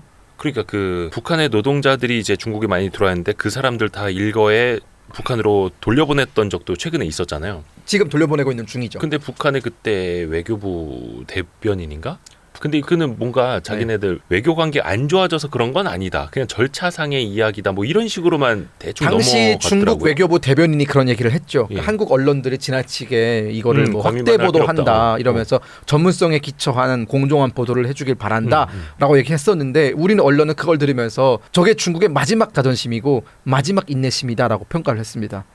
그건 우리 언론한테 얘기하는 것도 있지만 북한한테 보내는 경고거든요. 이게 마지막이다. 우리가 참아줄 수 있는 건 여기까지다. 근데 북한은 거기서 끝내지 않고 지속적으로 계속 러시아한테 구애를 하면서 중국을 의도적으로 쳐냈거든요. 근데 여기서 조금 더 거슬러 올라가 보면 왜 그럼 애초에 북한은 중국에게 서운함을 느꼈는가? 네. 왜 중국 없이 러시아 손을 단독으로 이제 잡으려고 하는가를 생각해봐야 되잖아요. 네네네. 근데 북한 입장에서도 자기네들 힘들 때 도와달라는데 중국이 자꾸 간만 보고 길들이려고 하니까 짜증나서 우리도 다른 길이 있어 이러고 찾아보려고 하는 거 그거 맞나요? 정확히 그 이유입니다. 그러니까 2019년부터 사실 북중 관계가 좀 오르락 내리락하기 시작했어요. 네. 그러니까 2018년에 시진핑과 김정은이 만났을 때 그 김정은의 시진핑을 거의 황제급으로 대우를 해줍니다. 우리가 네. 얼마 전에 그 푸틴 대통령이 북한을 갔을 때 뭐 황제급 의전이다라고 해서 난리가 났었는데 그 똑같은 수준의 의전을 당시 북한이 김정은이 시진핑한테 해줍니다. 그러면서 요구했던 것들이 꽤 있죠. 그러니까 북한 노동자의 수를 늘려달라든가 뭐 여러 가지 유엔 제재 결의안에서 우리 좀 빼달라든가 뭐 여러 가지 어떤 편의 사항을 요구를 했는데 사실상 코로나가 터지면서 그것들이 이행이 안 됐어요. 네. 그리고 코로나가 터지고 나서 북한이 중국을 사실상 코로나 발원지로 생각하고 북중국경을 완전히 막아버리지 않았습니까? 네. 그러니까 중국 입장에서 그때부터 배신감을 느끼기 시작한 거예요. 네. 그러니까 중국은 우리는 지금 우한 코로나라고 부르지만 중국은 절대 그렇게 안 부르잖아요. 그렇죠. 우한에서 발생했다라는 것 자체도 사실 인정을 안 하고 있고 중국은 대처를 잘했다라고 늘 선전을 하고 있는데 그런 중국의 자존심에 북한이 자꾸 스크래치를 내니까 중국 입장에서는 좀 경고 시도 정도를 보냈어요. 그게 뭐냐면 이제 코로나가 끝나게 되면은 코로나 기간 동안에는 돌아가지 못했던 뭐 중국 유학생이라든가 뭐 북한 해커 노동자라든가 뭐 약 10만 명에서 14만 명 정도 추산되는 뭐 다른 일용직 근로자들도 이제는 비자가 만료되면 북한 돌려보내겠다라고 얘기를 했는데 네. 북한이 그때 너무 한꺼번에 들어오는 건 우리가 부담스러우니 북한이 부담스러우니 점진적으로 순차적으로 들어오고 또 들어온 사람들에 대해서는 비자 갱신을 해주고 또 새로운 비자를 발급해주고 이런 식의 딜을 요구했는데 중국이 좀 뜨뜨미지근한 반응을 보였죠. 근데 중국이 그러면 그때 확실하게 노라고 했냐? 그러진 않았습니다. 예스가 노과가 아니었어요. 그냥 기다려봐. NCND였어요. 기다려봐. 좀 기다려봐. 라는 식으로 시간을 끌고 있었는데 결국은 북한의 내부적인 경제 상황이 너무 최악으로 치닫다 보니까 2022년, 2023년 이 두 해 동안 북한에서 정말 많은 아사사가 속출을 했고 요때가 마침 북한이 그 주민들에 대한 통제력이라든가 그 주민들의 또 경제 생활권을 완벽하게 장악하기 위해서 장마당을 폐쇄시키고 그리고 그 양곡관리법이라는 걸 만들면서 장마당에서 식량을 사고 파는 행위를 금지시키면서 이제 생사 여탈권을 북한이 가져가던 시기거든요. 근데 제가 앞서 설명드렸지만 잘했어야 되는데 북한이 잘 못했습니다. 그거를 북한은 그런 경험이 없다 보니까 그러면서 망했어요. 그 정책이 쌀값이 몇 배로 뜁니다. 외화도 몇 배로 뛰어요. 그러다 보니까 북한 경제가 지금 엄청난 인플레이션을 기록하고 있거든요. 지금 역대급의 인플레이션이거든요. 지금 월급으로 쌀 1kg도 못 사는 지경입니다. 그러니까 김정은이 그때 무슨 조치를 했냐면 쌀값이 3배, 4배로 뛰니까 북한 근로자들의 월급도 3배, 4배로 올려줍니다. 그 무슨 의미가 있어요? 아무런 의미가 없잖아요. 그렇죠. 그 인플레이션만 자극하는 거지 않습니까? 그 이제 바보들이 쓰는 정책인데 그거는. 그걸 김정은이 한 겁니다. 그러니까 김정은이 마치 이런 거예요. 왜 배고픈데 빵만 먹냐? 왜 밥만 먹냐? 빵도 먹어. 이런 식의 판단을 김정은 내린 겁니다. 그러니까 뭐 이런저런 불만이 막 올라갔겠죠 위로. 뭐 월급까지 쌀 1kg도 못 사 먹는답니다라고 하니까 김정은이 야 그럼 월급을 올려주면 되잖아. 이래가지고 지금 월급이 오르는 거거든요. 그러면 공급이 늘어야 되는데 공급은 그대로인데. 김정은이 와이스트릿을 좀 봐야지 네, 경제를 알지. 정말 좀 봤으면 좋겠습니다. 네. 공급은 그대로고 상황은 하나도 나아진 게 없는데 돈만 풀렸어요. 그러면 당연히 가격이 뛰겠죠 미친 듯이. 그러면서 지금 환율이 지금 거의 뭐 미친 듯이 뛰고 있다 보니까 그 환율을 책임지고 있던 그 관리를 총살하고 그 환전상들을 총살했는데도 환율이 안 잡히고 있어요. 근데 그렇게 지금 경제가 거의 곤두박질 직전까지 갔는데 여기서 도움의 손길을 내민 게 타이밍 좋게 러시아가 내민 겁니다. 그러니까 이제 북한은 중국하고는 아무것도 안 된다. 그래서 완전히 방향 전환 러시아로 해버린 거죠. 그러면서 이제 중국과 북한과의 관계는 어떤 합리적인 관계에 의해서 멀어지는 그런 사이가 아니라 감정이 상할 대로 상한 겁니다. 시진핑과 김정은이 감정이 상해버렸어요. 이게 우리가 외교관계에서도 상당히 감정적인 싸움이 중요한 게 감정이 어떨 때는 모든 합리적인 여건들을 이겨버릴 때가 있습니다. 그렇죠, 맞아요. 지금 중국과 북한이 그런 사이입니다. 감정적인 대응을 하고 있어요. 근데 저는 이게 북한의 어떤 그 몰락을 가속화시키는 이유가 될 거라고 봅니다. 이게 왜 위험하냐면요. 중국이 그런 생각을 할 수 있어요. 저 김정은 체제 몰아내고 우리말 잘 듣는 체제로 만들고 싶다. 그러니까 체제 전복을 중국이 생각을 할 수도 있다니까요. 그럼 무섭죠 이제. 그럼 김정은 입장에서는 이제 중국이 슬슬 무섭기 시작한 겁니다. 그러면서 이제 가장 최근에 내린 조치가 중국산 드라마라든가 영화도 이제 불순물에 넣어버렸습니다. 북한이. 이게 감정적인 조치거든요. 원래 그 중국 드라마나 중국 영화는 괜찮았어요? 방송으로 나왔어요. TV 방송으로. TV 방송으로 편성해 준 매주 드라마 편성을 해줬었거든요. 뭐 더빙해서요? 예. 더빙을 하든 뭐 자막으로 하든 매주 해줬고 중국 영화라든가 이런 것들은 합법적인 DVD를 사고 팔 수 있었어요. 근데 이제는 중국 문화까지도 불법으로 넘어가 버린 겁니다. 근데 그게 중국의 체제를 겨냥한 거거든요. 그럼 중국 입장에서는 중국이 지금 자랑하고 있는 특색 있는 사회주의, 시진핑의 뭐 여러 가지 사회주의에 대해서 북한이 지금 도전을 한 거 아닙니까? 그러네요. 이것은 잘못된 거다라고. 역사에 없던 일이잖아요. 네, 역사에 없던 일이고 지금 북한이 뭘 내걸었냐면 중국의 동북공정은 역사 왜곡이다 이러면서 지금 중국을 건드리고 있거든요. 한판 붙자. 지금 거의 그네. 미친 거죠. 그러니까 하지 말아야 될 것 리스트가 있다고 치면은 하지 말아야 될 것, 진짜 하지 말아야 되는 것, 이건 정말 하지 말아야 되는 것 이렇게 있습니다. 지금 김정은은 이건 정말 하면 안 되는 것부터 하고 있는 거예요. 단계가 거꾸로 가고 있는 겁니다. 지금 중국과의 관계에서.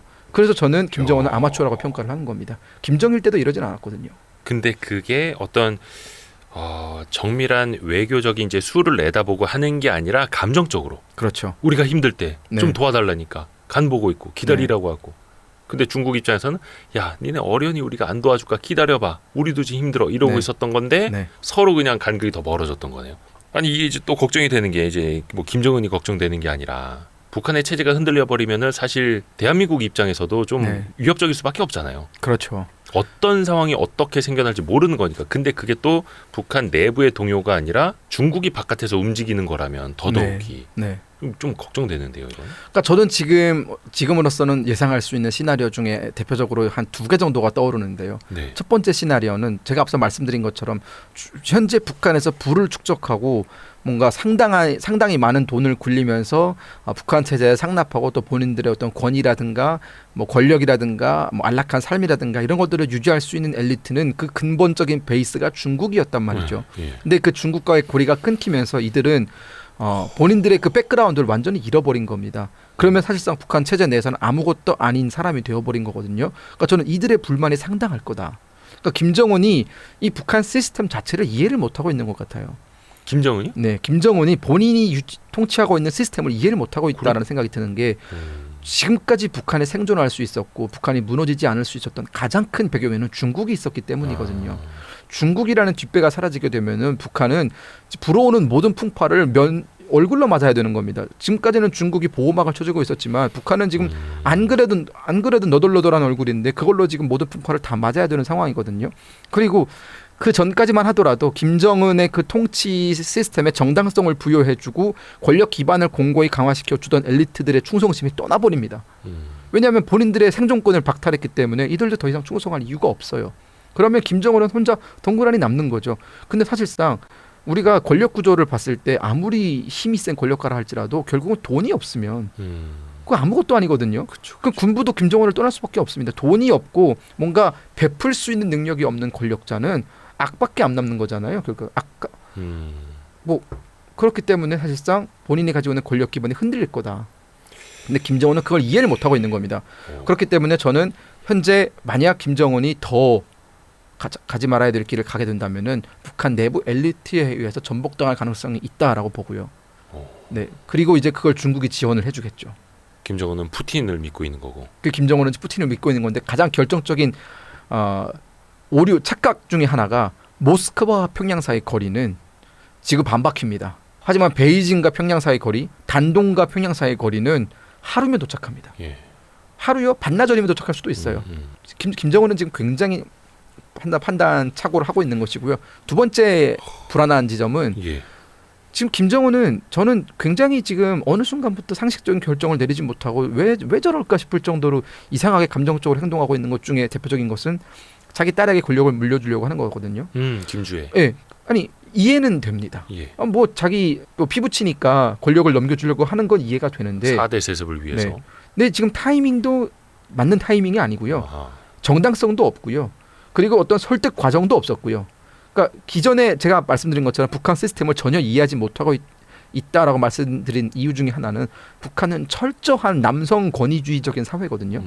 남성에 의해서 유지가 되던 사회가 북한 체제입니다. 여성이 아무리 높은 권력자리에 올라갈지라도 그들이 북한 체제에 미치는 북한 사회에 미치는 영향력은 굉장히 근소합니다. 미미합니다. 없어요. 근데 그런 구조 속에서 지금 10살밖에 그러니까 20대밖에 되지 않은 자기 딸에게 권력을 넘겨주려고 하고 있고 너무 성급하게 그걸 서두르고 있단 말이에요. 그러니까 빌드업도 어느 정도의 그 키퍼로부터 시작해서 수비수로 갔다가 미드필더를 거쳐서 가야 되는데 이건 뭐 갑자기 키퍼가 공 잡자마자 공격수한테로 보내는 그런 지금 구도입니다. 지금 축구로 따지면 좀 약간 황당하죠 지금. 그러면 그 중간 단계 미드필더들은 지금 벙찐 거 아닙니까? 그럼 우린 뭐 여기서 뭐 하는 건가? 그런 단계가 돼버리는 겁니다. 그리고 그 벙찐 사람 중에 한 명은 지금 김여정이죠. 만약 여성이 후계자가 될 수 있고 여성이 북한에서 최고 지도자가 될 수 있다라고 친다면 그 정당성은 당연하게도 김여정한테도 돌아갑니다. 왜냐하면 김여정은 김정일의 딸이거든요. 심지어. 그렇죠. 그러다 보니까 김여정 입장에서는 만약 김주애가 후계자가 된다면 그리고 지금 김주애가 후계자가 되는 과정에서 본인은 철저히 내쳐지고 있거든요. 주석단에 맨날 가운데 앉다가 지금 맨 구석탈에 저기 보이지도 않는 곳에 앉고 있고 자기보다 한 열 몇 살 어린 그 조카한테 막 에스코트를 하고 있고 막 이러면서 얼마나 자존심이 구겨지겠습니까 그 여자가. 그러다 보니까 내부 권력의 어떤 불안, 불만 이런 것들이 지금 하나씩 쌓여가고 있다. 김여정도 지금 무슨 생각을 할지 모른다라는 거죠. 김주애가 지금 한 11살 정도 됐던가? 12살 정도 됐을 겁니다. 근데 그게 또 김정은 입장에서 보면 빌드업 하는 거 아닙니까? 슬슬 이제 언론 지상에 이제 데리고 나오고 네. 인민들한테 보여주고 네. 이렇게 하면서 그게 물론 이제 뭐 네. 김정은이 아무리 몸이 안 좋다 하더라도 네. 뭐 15살의 얘한테 저기 뭐 통치시키지는 않겠죠. 그게 사실 우리가 티키타카도 바르셀로나 같은 어느 정도의 그 패스 능력치가 좋은 팀이 티키타카를 했을 때 성공할 수 있는 겁니다. 네네네. 그 바르셀로나가 아니라 저기 어디 뭐 저 울버햄튼 같은 팀이 티키타카를 하면은 잘 안 돼요. 왜냐하면 그 선수들은 울버햄튼 선수들은 티키타카에 익숙한 사람들이 아니거든요. 그런 상황입니다. 그러니까 이게 말씀드린 것처럼 여성을 내세우는 것 자체가 사실 말이 안 되는 상황이에요. 그 처음부터 그 자체가. 그리고 그걸 설득하기 위해서는 그보다 더 체계적인 빌드업이 필요한데 마치 김정은은 김주애가 남자인 것처럼 데리고 나왔거든요. 남성의 아들인 것처럼 자연스럽게 자기 후계자를 만들고 자연스럽게 후계자 수업을 하고 있는데 그것에 대해서 지금 북한의 엘리트들이 받아들이지 못하고 있다는 게 드러나고 있고 그게 만약에 김주애가 딸이 아니라 아들이었으면 좀 달랐을까요? 아무런 문제가 없죠. 그래요? 아무런 문제가 없죠. 아니 근데 그 김정은 뭐 얘기 들어보면은 뭐 아들도 있다고는 이야기하던데요. 국회에서 이제 국정을 통해서 이렇게 나오는 얘기 들어보면 아들이 있는지 없는지 여부에 대해서는 아직은 미지수지만 아들을 후계자로 내세우지 않을 것은 확실해 보입니다. 왜 그런 거예요? 뭐 문제 있대요? 대부분 그렇게 추측하고 있죠. 정신적인 문제가 있다든가 신체적인 문제가 있다든가라고 생각을 하고 있겠죠. 그 백두혈통인데 뭔가 보여줄 수는 없는 그런 상황. 네, 그렇습니다. 저는 뭐 비만인 분들을 뭐 비난하고 싶지는 않지만 김정은은 좀 살을 빼야 될 것 같은 게 결국은 지금 김정은이 그렇게 후계자를 급하게 내세우고 있는 이유는 본인의 살 날이 며칠 안 남았다라는 걸 직감했거나 아니면 본인이 언제 죽을지 모른다라는 걸 알고 있거나 본인의 건강 상태에 대해서 자신감이 없기 때문에 그러는 거지 않습니까? 그러니까 사람이 코너에 몰리게 되면은 그때부터는 상식적인 결정을 못 내립니다. 저는 김정은은 지금 코너에 몰려 있다. 그것이 북한 체제를 유지할 수 있을지 없을지에 대한 그러니까 자신감을 잃어버려서 생기는 불안감인지 아니면 본인 건강에서 발생한 불안감인지는 우리가 모르겠지만 어쨌든 지금 김정은이 내리고 있는 모든 결정과 어떤 정책, 어떤 불안감이나 혹은 자신감이 부족한 데서 나오는 그런 조급함이 너무나 크게 보이는 거죠. 혹시 그런 의도는 아닐까요? 그러니까 사세 승계를 미리미리 이제 세자 책봉하듯이 준비하는 게 아니라 보통의 아버지상 따뜻한 이미지를 인민들에게 심어주려고 김주애를 데리고 나오는. 뭐 예전에 왜 김정은도 어디 뭐 시찰하다 막 눈물 흘리고 막 자기가 미안하다고 하고 막 이런 경우도 있었잖아요. 약간 뭐 좀 F예요, F 김정은은. 파워 F입니다. F들이 원래 합리적인 선택은 못 내려요, 잘. 근데 약간 그런 이미지를 구축하려는 의도. 그러니까 저도 처음에 그렇게 봤거든요. 저도 여성이 후계자가 될 수 있다라는 걸 받아들이기가 어려워서 북한에서. 네네네. 그러지 않을까라고 생각을 했었는데 노동신문에 등장하는 김주애의 포지션과 김주애에게 붙는 칭호와 그 등장 빈도와 그 장소와 그리고 에스코트하는 사람들 종합적으로 놓고 봤을 때 이건 후계자다라는 것이 이제 제가 내린 결론이고요. 칭호가 어떻게 돼요? 향도자라고 부르거든요. 향도자. 네. 향도라는 말은 북한에서는 김일성, 김정일에게만 쓰던 표현입니다. 김정은에게도 후계자가 되기 직전에 향도라는 표현을 썼고요. 길을 밝힌다라는 뜻이거든요. 근데 단지 딸내미가 길을 밝히진 않겠죠. 결국은 후계자가 길을 밝힌다라고 얘기하고 그리고 그 칭호가 굉장히 격이 계속 올라갔어요. 계속 뭐 뭐 위대한 자제분, 뭐 친애하는 자제분 이런 식으로 이제 조금씩 격이 지금 계속 올라가고 있다는 게 느껴집니다. 아니 근데 그런 얘기했어요. 김정은이 그 백두혈통이라고는 알려져 있는데 반쪽짜리 백두혈통이다. 김정은이요? 예, 그런 김정은의- 컴플렉스가 있다고. 김정은의 어머니가 고영희라는 사람인데요. 음, 제1번 동포입니다. 일본에서 태어난 사람이에요. 그러다 보니까 김정은 입장에서는 이제 어떻게 보면은 서자죠. 김정일의 여성 편력이 심해서 고영희가 첫 번째 부인이 아닙니다. 첫 번째 부인은 성혜림이라는 사람이 있었고요. 네, 그 성혜림과 김정일 사이에 난 아들이 김정남이고, 그리고 이제 김정일이 성혜림과 이제 결혼을 했다가 그걸 이제 무르고 다시 결혼한 사람이 고용입니다. 그래서 그 고용이와 김정일 사이에 낳은 첫째 아들이 김정철이고 지금 은둔하고 있는 둘째 아들이 김정은, 그 셋째가 이제 김여정 이렇게 되어 있죠. 그러다 보니까 뭐 정실과 소실을 따지는 게 북한에서는 뭐 그렇게 의미는 없겠지만 어쨌든 어머니가 제1번 동포라는 것에 대한 어떤 출신에 대한 트라우마가 있는 것이고요. 그래서 김정은이 나온 것이 원산이지 않습니까? 네. 그리고 또 뭐 김정은의 그 여러 가지 어머니가 이제 파리에서 죽었는데 예. 그러니까 고용이가 파리에서 죽었거든요. 근데 또 그 죽을 때도 김정일한테 그렇게 큰 관심을 받지 못하고 죽었어요. 그러니까 고용이가 앓기 시작한 다음부터는 또 김정일은 다른 여자 김옥이라는 사람한테 관심이 건너갔거든요. 그러면서 사실상 아버지로부터 버림받은 어떤 그 여자 뭐 이런 운명을 살았기 때문에 뭐 또 그렇게 따지면 안쓰럽죠. 사실 그런 부분들은 왜냐하면 어머니가 죽는 걸 보지도 못했고 본인은 뭐 곁을 지켜주지도 못했고 뭐 이런 여러 가지 가족사에 아픈 게 좀 있는 것 같습니다. 그때 김정은이 스위스 유학할 때 그렇죠. 아니었나? 네 맞습니다. 그때 뭐 그래서 뭐 가서 만나고 뭐 이래서도 안 됐었던 막 이런 걸까요? 철저히 숨겨져 있었죠 고영이는. 근데 이제 그 김여정이라는 존재 우리 특히 이제 매체에 많이 등장하지 않습니까? 항상 김정은 옆에 있고 가방도 잘 들고 다니고. 네. 북한에서 김여정의 입지는 어느 정도예요? 아까 약간 조금 이제 옆에 말단으로 조금씩 벗어나고 있다라고 말씀을 해주셨는데. 네. 한때 우리 언론에서 막 2인자 칭호를 줬던 이유가 김여정이 2015년인가 16년인가 그때 그 목함질의 도발 사건이 있고 나서 황병서와 그리고 북한의 다시 총정치국장이었던 황병서 그리고 최고인민회의 의장이었던 김영남, 김여정 이렇게 셋이 회담 대표단으로 내려온 적이 있었어요. 네네네. 근데 김영남은 공식적인 북한의 국가 수반입니다. 최고인민회의 의장이기 때문에. 근데 그 김영남이 김여정이 들어오자마자 그 자리를 양보하는 모습을 보였거든요. 여기 앉으십시오 이러면서 그 80살 난 노인네가. 그러니까 김영남이 우리로 따지면 한 총리급? 총리보다도 높죠 사실상. 네.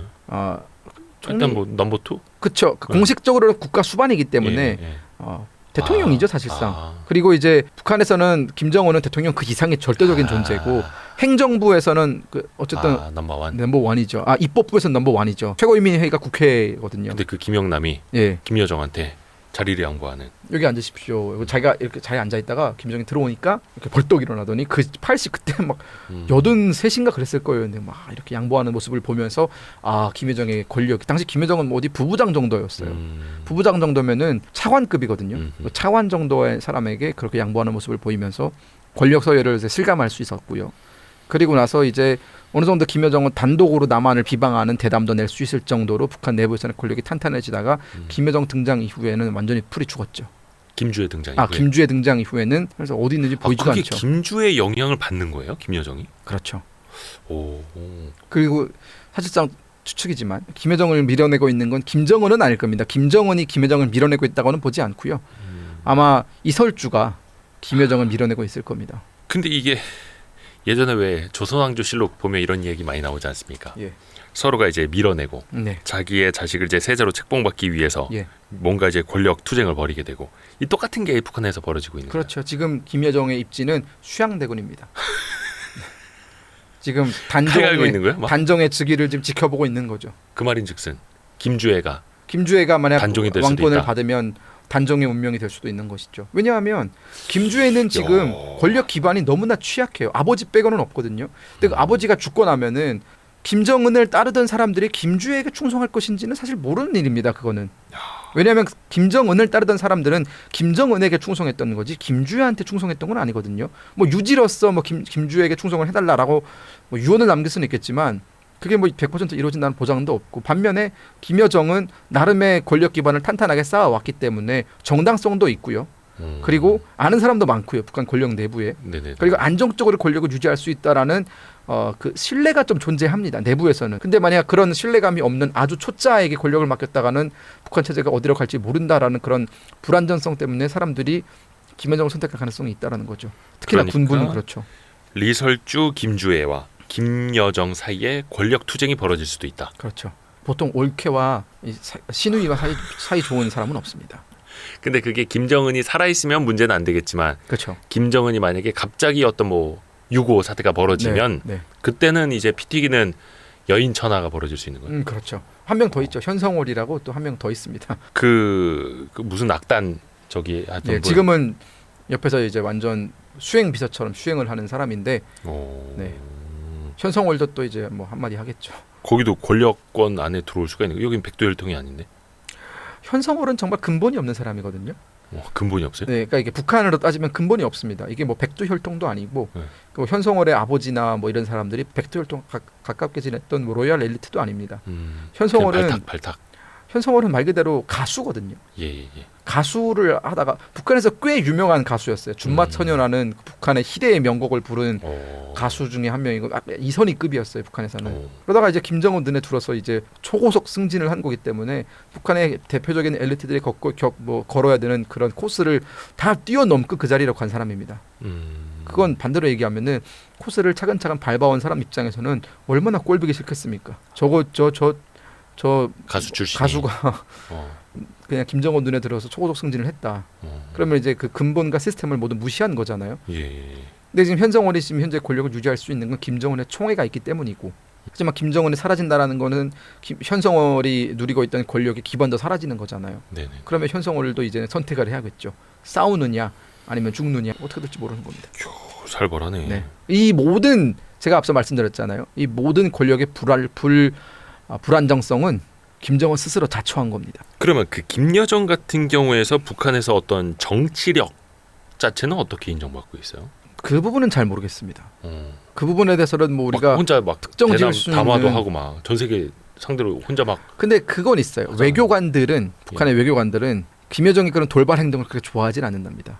그러니까 그러니까 남북 외교를 배운 사람들 입장에선 그렇죠. 그러니까 프로세스대로 배운 사람들은 기본적인 룰이라는 게 있지 않습니까? 이 바닥에도. 하지만 그 김여정은 가끔씩 김여정도 굉장히 막 튀죠. 다혈질, 오빠보다 더 다혈질인 것 같아요. 제가 봤을 때는 한 성격 할 것 같습니다. 그쵸. 그러다 보니까 본인의 어떤 기분이 태도가 되는 사람인 거죠. 그러다 보니까 지금 기분대로 뭔가를 내치고 남북공동연락사무소 폭파 같은 경우도 사실 폭파까지 갈 일이 아니었는데 김여정의 그런 독단적인 결단에 의해서 폭파까지 됐다라는 썰도 있습니다. 그 김정은은 폭파가 된 이후에 수습하는 과정에서 문책을 했다라는 건 그런 것도 있었고요. 네, 지나치게 너무 선을 시게 넘어버린 거죠. 네. 근데 그게 김정은의 결재를 받지 않고 했을 수도 있는 거예요, 그런 일을? 그러니까 결재를 받고 할 수는 없겠죠. 근데 폭파하라고 하는 문서에 결재는 안 했을 거라고 보는데, 예를 들어 뭐 강경한 조치를 취해라, 뭐 취하겠다라는 정도의 결재를 했는데 거기서 폭파로 이어진 거죠. 그러니까 이 정도까지는 아니지 않냐라는 거죠. 그 오물풍선은 누구 작품입니까? 이것도 김여정의 짓이라는 얘기도 있던데. 저도 그렇게 봅니다. 이게 딱 하는 짓이 너무 예. 유치하잖아요. 예. 김여정의 담화문을 읽어보면은 글을 정말 못 씁니다. 일단 글을 쓰는 사람 입장에서 봤을 때는 와, 어떻게 담화문을 이렇게 쓸 수가 있느냐. 근데 그런 담화문에 화난 초등학생. 네, 그 담화문에 글 잘 쓰는 그 문필가들이 북한에서 그걸 수정을 할 수가 없어요. 백두혈통을 쓴 글에 어떻게 수정을 합니까? 그러면 그게 그대로 이제 언론에 타게 되는 거거든요. 보면은 이번에 오물풍선 같은 경우에도 너무나 유치하지 않습니까? 별로 실효성도 없고. 근데 그 짓을 지금도 계속 하고 있는 걸 보면은 김여정의 입김이 상당 부분 작용했다라고 보고요. 김여정은 그거를 본인의 성과로 삼으려고 했을 수도 있겠다라는 생각이 들었습니다. 그거를 김정은이 뭐라 안 하나요? 이거 성과가 난다고 보는 이거를 저는 굉장히 이것에 대해 김여정의 입지가 많이 축소되는 계기가 되지 않았을까라는 생각이 드는 것이, 결국은 북한이 오물풍선을 보내고 받은 게 대북 확성기 재개거든요. 그 대북 확성기는 북한이 정말 두려워하는 겁니다. 그래서 지금 북한은 지금 되로 죽은 말로 받았죠. 대북 확성기 지금 돌아가고 있죠. 매일 24시간 돌아가고 있습니다. 전 지역에 걸쳐서 다 송출하고 있어요. 그 얼마 전에 참 그 걸어서 귀순한 그 병사도 대북 확성기 그 네. 방송 듣고 네. 왔다. 이런 얘기도 했었고. 야, 재미납니다. 결론적으로는 그러면 북한의 4대 세습은 성공할 수 있다고 보세요? 세습 자체는 성공할 거라고 봅니다. 하지만 그 4대 세습이 유지가 될 거냐에 대해서는 저는 거의 80%의 확률은 유지는 어려울 것이다 라고 봅니다. 4대 세습 자체는 성공할 수 있겠지만 네. 근데 아까 말씀해 주신 것처럼 뭐 외교 문제도 있을 수 있겠고 내부 권력의 불안성도 있고요. 여인천하 문제도 있고 또 내부 엘리트 계층의 그 생존권을 박탈하면서 생기는 여러 가지 권력의 공백이라든가 불만이라든가 그런 것들도 사실상 불안 요소 중에 하나고요. 특히나 그걸 또 이제 더 넓은 범위에서 본다면 현재 북한의 기본 계층을 이루고 있는 2030 세대의 그 체제 이탈이 심각한 상황이다. 그래서 지금 북한은 굉장히 외유내환에 빠져 있다라고 볼 수 있는 것이죠. 근데 또 이게 우리 입장에서는 참 준비되지 않은 통일도 굉장히 또 위험한 거고 재앙이죠. 그게 또 우리 입장에서 당연히 뭔가 북한의 체제가 무너지면은 우리나라랑 흡수 통일될 것 같은 착각에 빠져 있지만 주변 국가들 열강들이 또 그걸 가만히 놓고 보지는 않을 거고. 정확한 지적입니다. 그렇죠. 우리가 1991년에 유엔에 동시 가입하면서 사실상 예. 남과 북은 별개의 국가가 됐어요. 그렇죠. 국제법적으로 다른 국가입니다. 네. 그 말인즉슨 북한의 급변사태가 일어났다고 해서 우리가 흡수 통일을 하기 위해서 무력으로 이제 밀고 올라가면 침략이 되는 겁니다. 국제법상으로는. 그렇죠. 네, 침공이에요. 예. 그러다 보니까 우리가 그것이 침공이 되지 않도록 이제 지금부터 빌드업을 잘 해야 되는 겁니다. 탈북민들의 역할이 그래서 중요한 거고요. 그러니까 정당성을 쌓아야 되는 거죠. 북한의 어떤 체제 불안이라든가 그 체제 불안으로 인해서 북한 체제가 와해됐을 때 그 북한 체제를 우리가 안정적으로 흡수하고 통치하고 관리할 수 있는 정당성을 확보하기 위해서는 탈북민들은 그 정당성이 있거든요. 왜냐하면 고향을 떠난 사람들이기 때문에 고향에 돌아와서 뭔가를 한다라는 정당성이 확보가 되고 그들에 의해서 북한의 주민들이 남한의 그러니까 한국 정부의 통치를 받아들이겠다라고 했을 때에는 정당성이 완벽하게 확보가 되는 거죠. 하지만 그와 동시에 존재하고 있는 챌린지 중에 하나는 그 정당성은 중국도 확보하려고 할 거거든요. 중국도 밀고 내려올 수 있는 겁니다. 중국이 내세울 수 있는 명분은 하나입니다. 국경지대의 안정화입니다.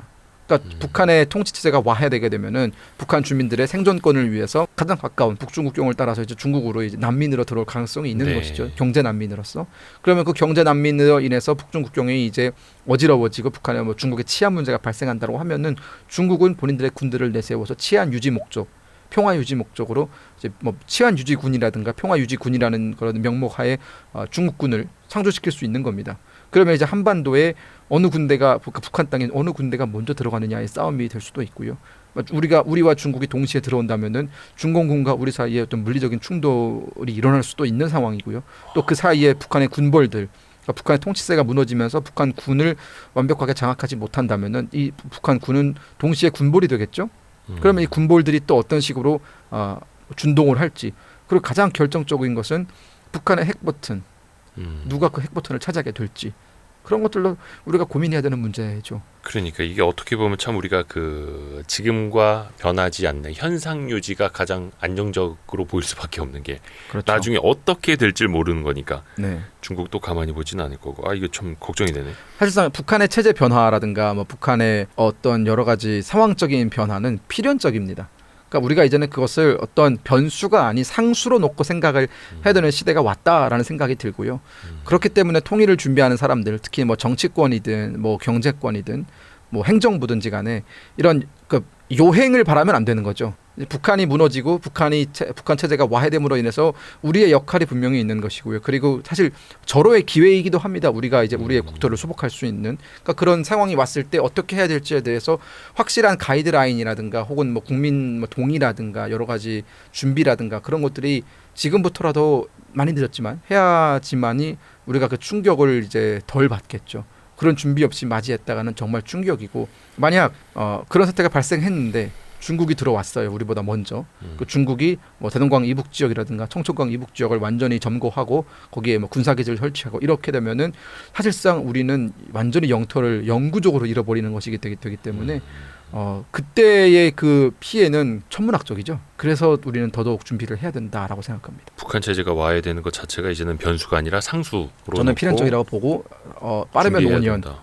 길면 10년 안에는 북한 체제가 우리가 지금 30년 동안 말씀하신 것처럼 무너질 거라고 생각했지만 안 무너졌다고 했는데 저는 완전히 다른 세상이 온 것 같고요. 그리고 지금 너무나 대부분 저 혼자만 생각이 아니라 요즘 북한 학자들 만나서 얘기를 해보면 늘 좀 이상하다. 얘네는 좀 상당히 이상하고 지금까지 느끼지 못했던 그런 변화가 보인다. 그런 감정을 느낀다라고 얘기를 하고 있거든요. 근데 사실 우리가 그 북한의 군사력하고 예. 북한의 군사 도발 자체를 더 많이 걱정을 해왔는데 사실 진짜 위험은 그런 군사적인 도발이나 군사력 문제가 아니라 다른 쪽에 있을 수도 있겠네요. 네, 그렇습니다. 통일적인 관점으로 봤을 때. 네.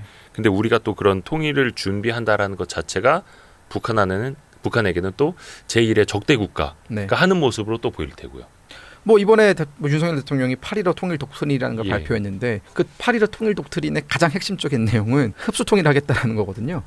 그러니까 이제 그 통일의 대상, 통일의 주체를 과거에 뭐 문재인 정부나 뭐 이명박 정부나 박근혜 정부나 보수 진보 할 것 없이 통일의 주체를 북한 정권과 대화를 하고 또 북한 정권과의 어떤 뭐 심화를 하는 그런 쪽으로 뭐 심화라는 표현이 적절한 표현인지 모르겠습니다만 국제 관계니까요. 네네 그렇죠 했는데 네.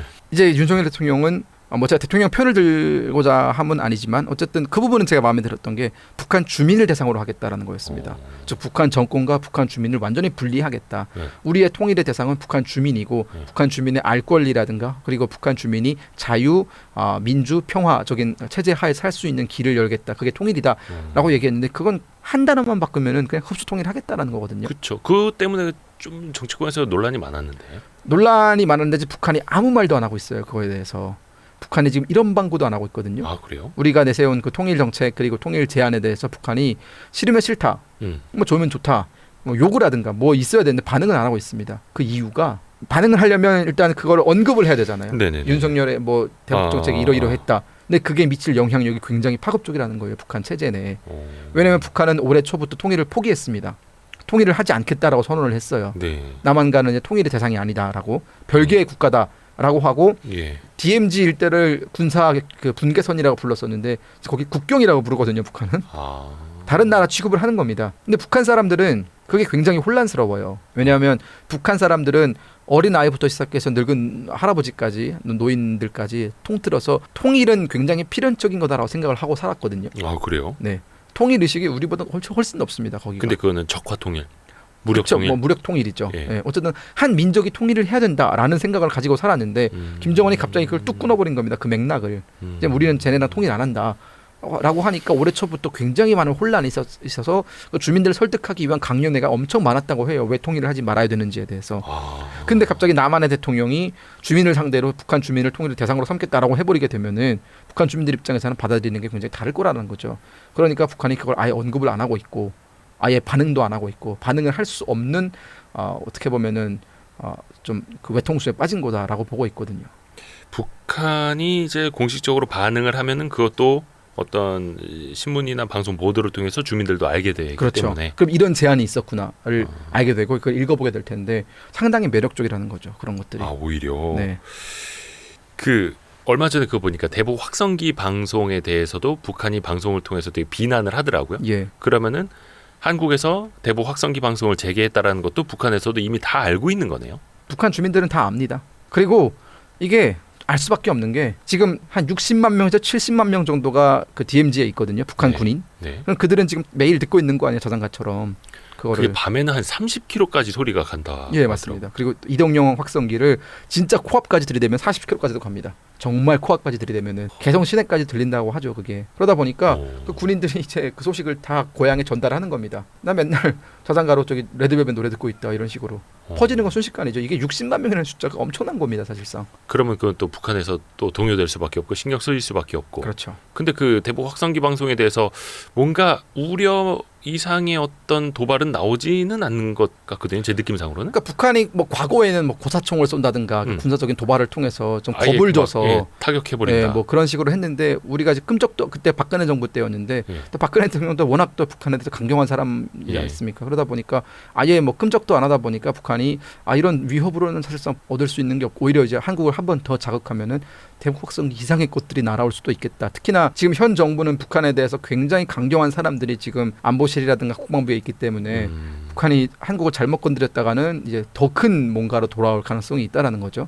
그러다 보니까 이제 북한이 안 건드리는 거죠. 왜냐하면 오물풍선 한번 보내면 사실상 남한 사회가 남남 갈등이 일어나고 여러 가지 어떤 뭐 대통령에 대해서 비난하고 왜 저 대북 전단 날리는 거 못 막냐라는 식으로 이제 비난의 화살이 그쪽으로 갈 줄 알았는데 오히려 북한을 사람들이 쟤네 미친 거 아니냐라고 북한을 비난하고 그리고 이제 특히나 그 우리 한국 군의 대응이 빠르게 대북 확성의 재개로 나서면서 북한 입장에서는 명분을 잃은 거죠 사실상.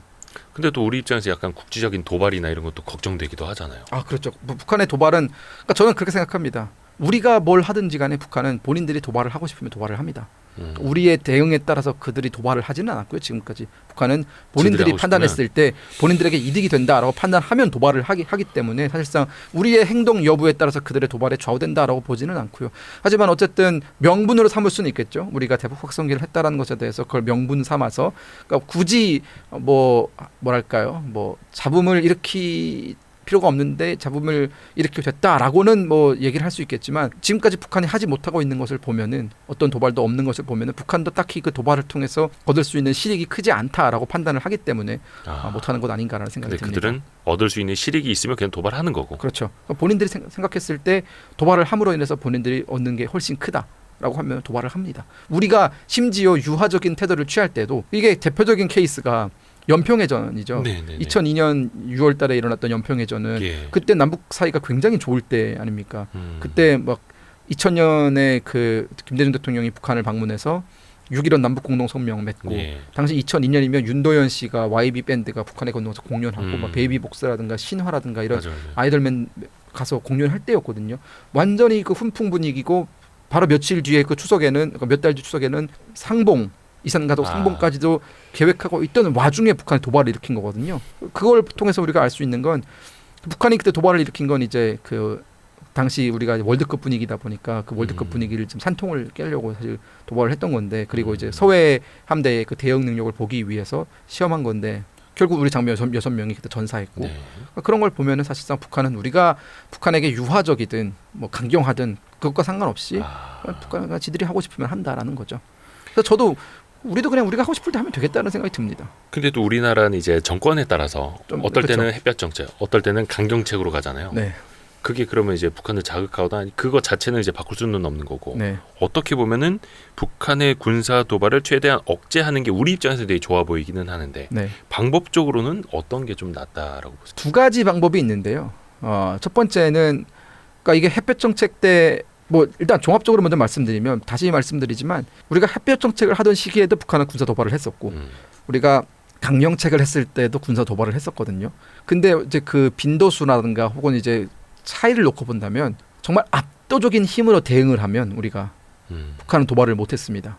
그 대표적인 사례가 판문점 도끼 사건 때였어요. 그 판문점 도끼 사건 때 북한이 먼저 도발을 일으켜서 그때 미군 병사들이 죽고 그런 사건이 일어나지 않았습니까? 미국이 그때 엄청나게 화가 나서 그 로널드 레이건 호를 포함해서 항공모함 2척을 동해바다에 띄우고 거의 북한을 때릴 것처럼 진짜 바로 직전까지 갔었거든요. 김일성이 바로 사과를 합니다. 한 번도 사과를 했던 적이 없는 김일성이 그때 이제 미국을 상대로 미안합니다라고 얘기를 할 정도로 꼬리를 내리거든요. 그러니까 결국은 북한의 도발을 막았죠. 그게 그러니까 정말 압도적인 힘으로 북한을 상대해야 된다. 북한이 또 본인들이 먼저 도발을 하고 사과를 한 적이 있습니다. 목함지뢰 사건 때거든요. 목함지뢰 사건은 북한이 완전히 의도적으로 일으킨 사건입니다. 그리고 그때는 박근혜 정부 때고 강경책을 쓰고 있던 시절이었죠. 근데 그 목함지뢰 사건을 일으켰을 때 우리가 그때 정말 북한과 거의 전쟁 일전을 불사할 정도로 우리 한국군이 격앙돼 있었고 북한이 단 하나라도 잘못하면 우리는 그걸 꼬투리 잡아서 국지전까지 다 벌릴 생각을 하고 있던 시기였습니다. 그때. 그래서 그때 북한이 김양건, 황병서 그리고 이제 그 김여정 이런 사람들 내를 보내서 협상하자라고 하고 유감을 표명했죠. 미안하다라고 이제 그 군분의 뭐 여러 가지 자신들 잘못에 의해서 이런 일이 발생한 것에 대해서 매우 유감스럽게 생각한다라고 사과 표명을 했거든요. 근데 우리가 유화적으로 가면 말씀드린 것처럼 북한은 본인들이 원할 때 도발을 일으키는데 만약 우리가 유화적으로 가게 되면 북한은 그 도발의 당위성을 얻습니다. 도발을 하고 한국을 찌르고 남남 갈등을 일으키면은 한국이 우리가 원하는 것을 주는구나. 이 패턴이 만약 북한에게 먹혀들게 되면은 굉장히 안 좋은 선례, 안 좋은 습관을 붙여주는 거죠. 그게 지금까지 패턴이 이어져 왔고 저는 그래서 만약 북한을 강경적으로 자극하고 이런 것이 능사는 아니지만 북한의 어떤 그 잘못된 생각, 즉 본인들이 원할 때 도발을 하고 본인들이 뭔가 필요할 때 도발을 하고 이 패턴을 한 번은 끊어줄 필요가 있다. 지금까지 북한이 우리를 상대하는 대남 전략을 근본적으로 바꾸게끔 만들 만한 강력한 힘을 그들을 한번 억제하고 그 뒤에 다시 남북관계를 재설정할 필요가 있다. 그것이 유화적인 관계든 강력적인 관계든 일단은 북한의 그 악습을 한번 끊어놓을 필요는 있다고 생각하는 거죠. 근데 또 우리가 또 신경 쓰이는 게 이제 북한에는 핵무기라는 것이 그쵸. 있으니까 물론 네. 그게 뭐 어느 정도 완성 단계다 이건 좀 논쟁이 있습니다만 그게 또 신경이 쓰이는 거잖아요. 물론 이제 그걸 쓸 일은 없어야겠습니다만 네. 그게 가장 큰 어떤 힘의 불균형일 수 있잖아요. 그 힘의 불균형을 이제는 메꿀 때가 됐다라고 저는 생각이 들고요. 저는 비핵화는 불가능하다고 생각이 합니다. 한반도의 비핵화는 이젠 더 이상 현실적인 목표가 아닙니다. 트럼프가 다시 돼서 김정은 악수하고 뭐 안 된다. 안 됩니다. 북한은 저는 트럼프 대통령이 1기 때도 북한은 절대로 핵무기를 포기할 생각이 없다라고 생각을 했었고 아마 미국도 그걸 깨달았을 겁니다. 북한이 그때 미국 상대로 가지고 나왔던 그 카드는 핵무기 철폐가 아니라 핵무기 군축이었어요. 그러니까 지금까지 개발해 놓은 핵무기는 오케이. 앞으로 개발하지 않겠다. 그리고 앞으로 개발하지 않는 것을 보여주기 위해서 핵시설을 폐기하겠다였습니다. 근데 미국이 그때 보따리를 내놓으라고 요구했던 게 야 니네 숨겨둔 거 있잖아. 그거 내놔. 하고 있을 때 갖고 나오자. 갖고 나오자 김정은이 회담을 파탄시킨 거잖아요. 결국은 김정은은 미국과의 어떤 평화 협상도 중요하고 뭐 유엔 제재 해제도 중요하고 다 중요한데 궁극적으로는 핵무기를 포기할 생각이 없습니다. 왜냐하면 핵무기를 가지고 있느냐 없느냐의 여부는 본인이 권력을 유지할 수 있느냐 없느냐와 매우 직결되는 사안이기 때문에 체제 유지를 위해서 북한은 핵무기가 필요하고 핵무기가 없으면 체제 유지가 될 가능성은 30% 이하로 떨어지거든요. 그렇기 때문에 북한의 어떤 그 김씨 일가의 그 근본적인 생각이 바뀌지 않는 한 저는 비핵화는 존재하지 않는다. 즉 북한이 핵을 포기하는 방식의 비핵화는 더 이상 현실 가능한 방법이 아니다라는 생각이 들고 이 생각에 대해서는 현재 미국의 국무부라든가 미국의 싱크탱크에 일하는 북한 전문가들은 다 똑같은 생각입니다. 심지어 육자회담을 주도했던 사람까지도 지금 아시아 소사이어티의 그 부회장으로 계시는데 그 미국 외교관이 제가 그분을 만나고 왔거든요 이번에. 그분도 본인의 25년 외교관 일생에서 가장 후회되는 일이 있다면 북한과 협상을 한 것이다 라고 얘기할 정도로 그만큼 철저히 북한에게 속았고 북한에게 이용만 당했다라고 증언을 할 정도로 북한은 집요합니다. 그리고 그 집요할 수밖에 없는 이유는 그것이 곧 그들의 생명줄이기 때문에 북한은 포기하지 않습니다. 뭔가 협상을 하려 치면은 뭔가 자꾸 이제 뒤에서 그렇죠. 다른 계산을 하고 있고. 네. 하지만 그 비핵화가 다른 식의 비핵화는 가능합니다. 이런 거죠. 네. 비핵화라는 것은 핵무기를 없애는 것도 비핵화지만 핵무기를 사용하지 못하게끔 만드는 것도 비핵화입니다. 균형을 맞추면 돼요. 우리가 자체적인 핵무장을 하든 미국과 끈질기게 진짜 외나무다리 협상을 해가지고 미국의 핵무기를 다시 한반도에 가져오든 균형을 맞추게 되면은 핵무기의 그 우위가 사라지잖아요. 공포의 우위가 사라집니다. 이게 공포가 있기 때문에 우리는 북한에게 눈치를 볼 수밖에 없는 건데 공포가 균형을 맞춰지게 되면 우리는 북한의 눈치를 볼 필요가 없습니다. 니네가 떨굴 거야? 우리도 떨굴 거야. 라는 식으로 가버리게 되면은 결국은 북한은 가장 중요한 것이 본인들의 생존인데 우리는 그들의 생존을 위협하는 거잖아요. 그러면 북한은 핵무기를 우리는 쏘지 못합니다. 궁극적으로는 없는 것과 마찬가지예요. 0대 0이 되는 겁니다.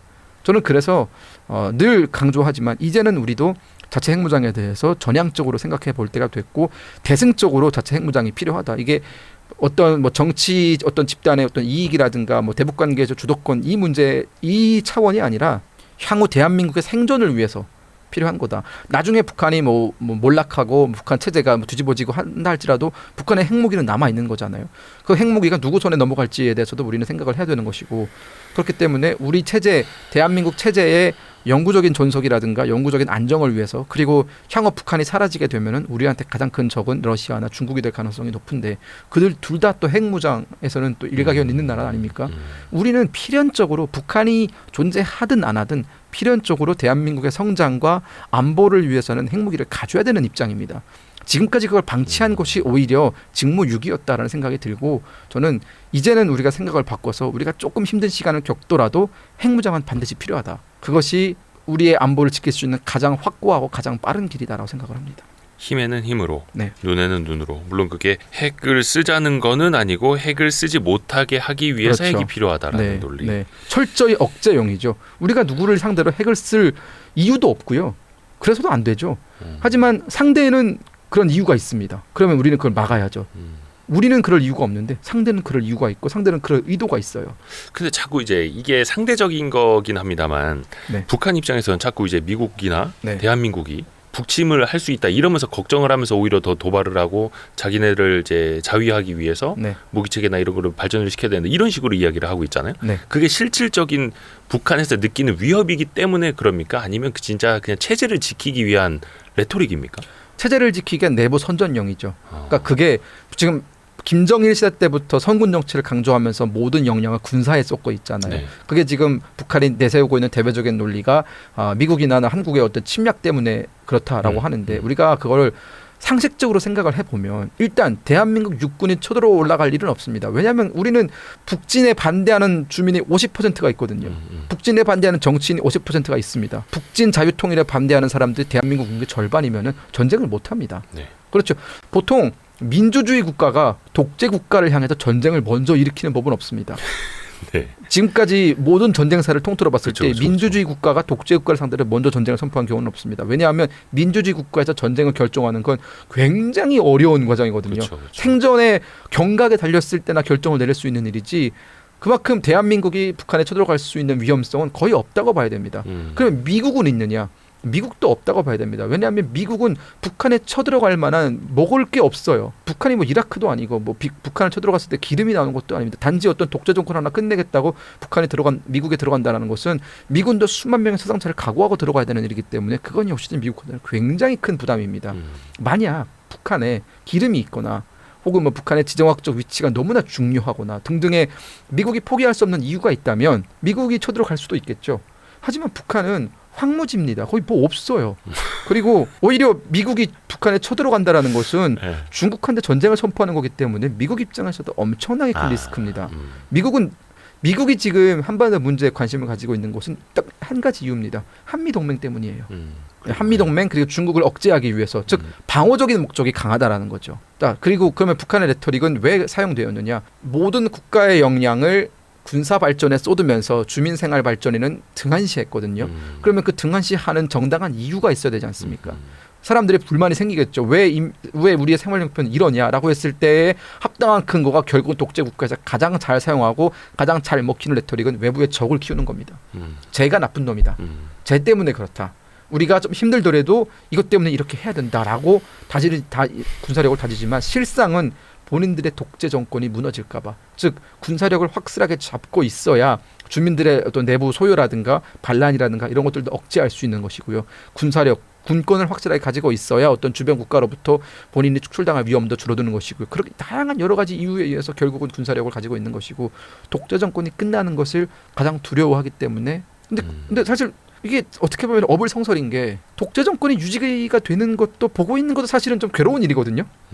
하지만 어쨌든 북한은 그런 어떤 여러 가지 상황들을 과대 포장해서 주민들에게 설명하기 위해서는 외부의 거대한 적이 필요하고 항상 수십 년 동안 변하지 않는 레토릭이죠. 그 미국 대선에 따라서 또 북한의 스탠스가 또 달라질 수도 있잖아요. 예. 해리스가 된다면 지금 뭐 민주당 정책 그대로 이어받을 거고 트럼프가 어떤 정책을 해왔는지는 우리가 그 직전 임기 때 봐왔고 네. 어떨까요? 북한의 어떤 반응이나 입장은? 일단 북한은 지금 물 떠놓고 기도하고 있을 겁니다. 왜요? 제발 트럼프가 되기를 바라고 있을 거고요. 그래도 말이 통하는. 카멜라 해리스는 일단은 북한 독재자 김정은을 독재자라고 규정을 했고 악마 같은 사람이라고 규정을 했기 때문에 여지가 없습니다. 북한과 뭘 할 수 있는 여지가 없어요. 하지만 트럼프는 뭐 입만 열면 김정은 내 친구 뭐 이런 얘기 하고 있으니까 김정은 입장에서는 다시 본인이 외교 무대에 복귀할 수 있는 즉 영광의 시절 2017년, 2018년 그때 다시 자기를 외교 무대로 끌어낼 수 있는 손잡고 사람이죠. 끌어줄 수 있는 그쵸. 형. 그때 싱가포르에서 얼마나 스포트라이트를 많이 받았습니까? 그러다 보니까 이제 김정은은 그 시절이 그리운 거죠. 본인이 국제 인싸였는데 갑자기 국제 아싸가 됐어요.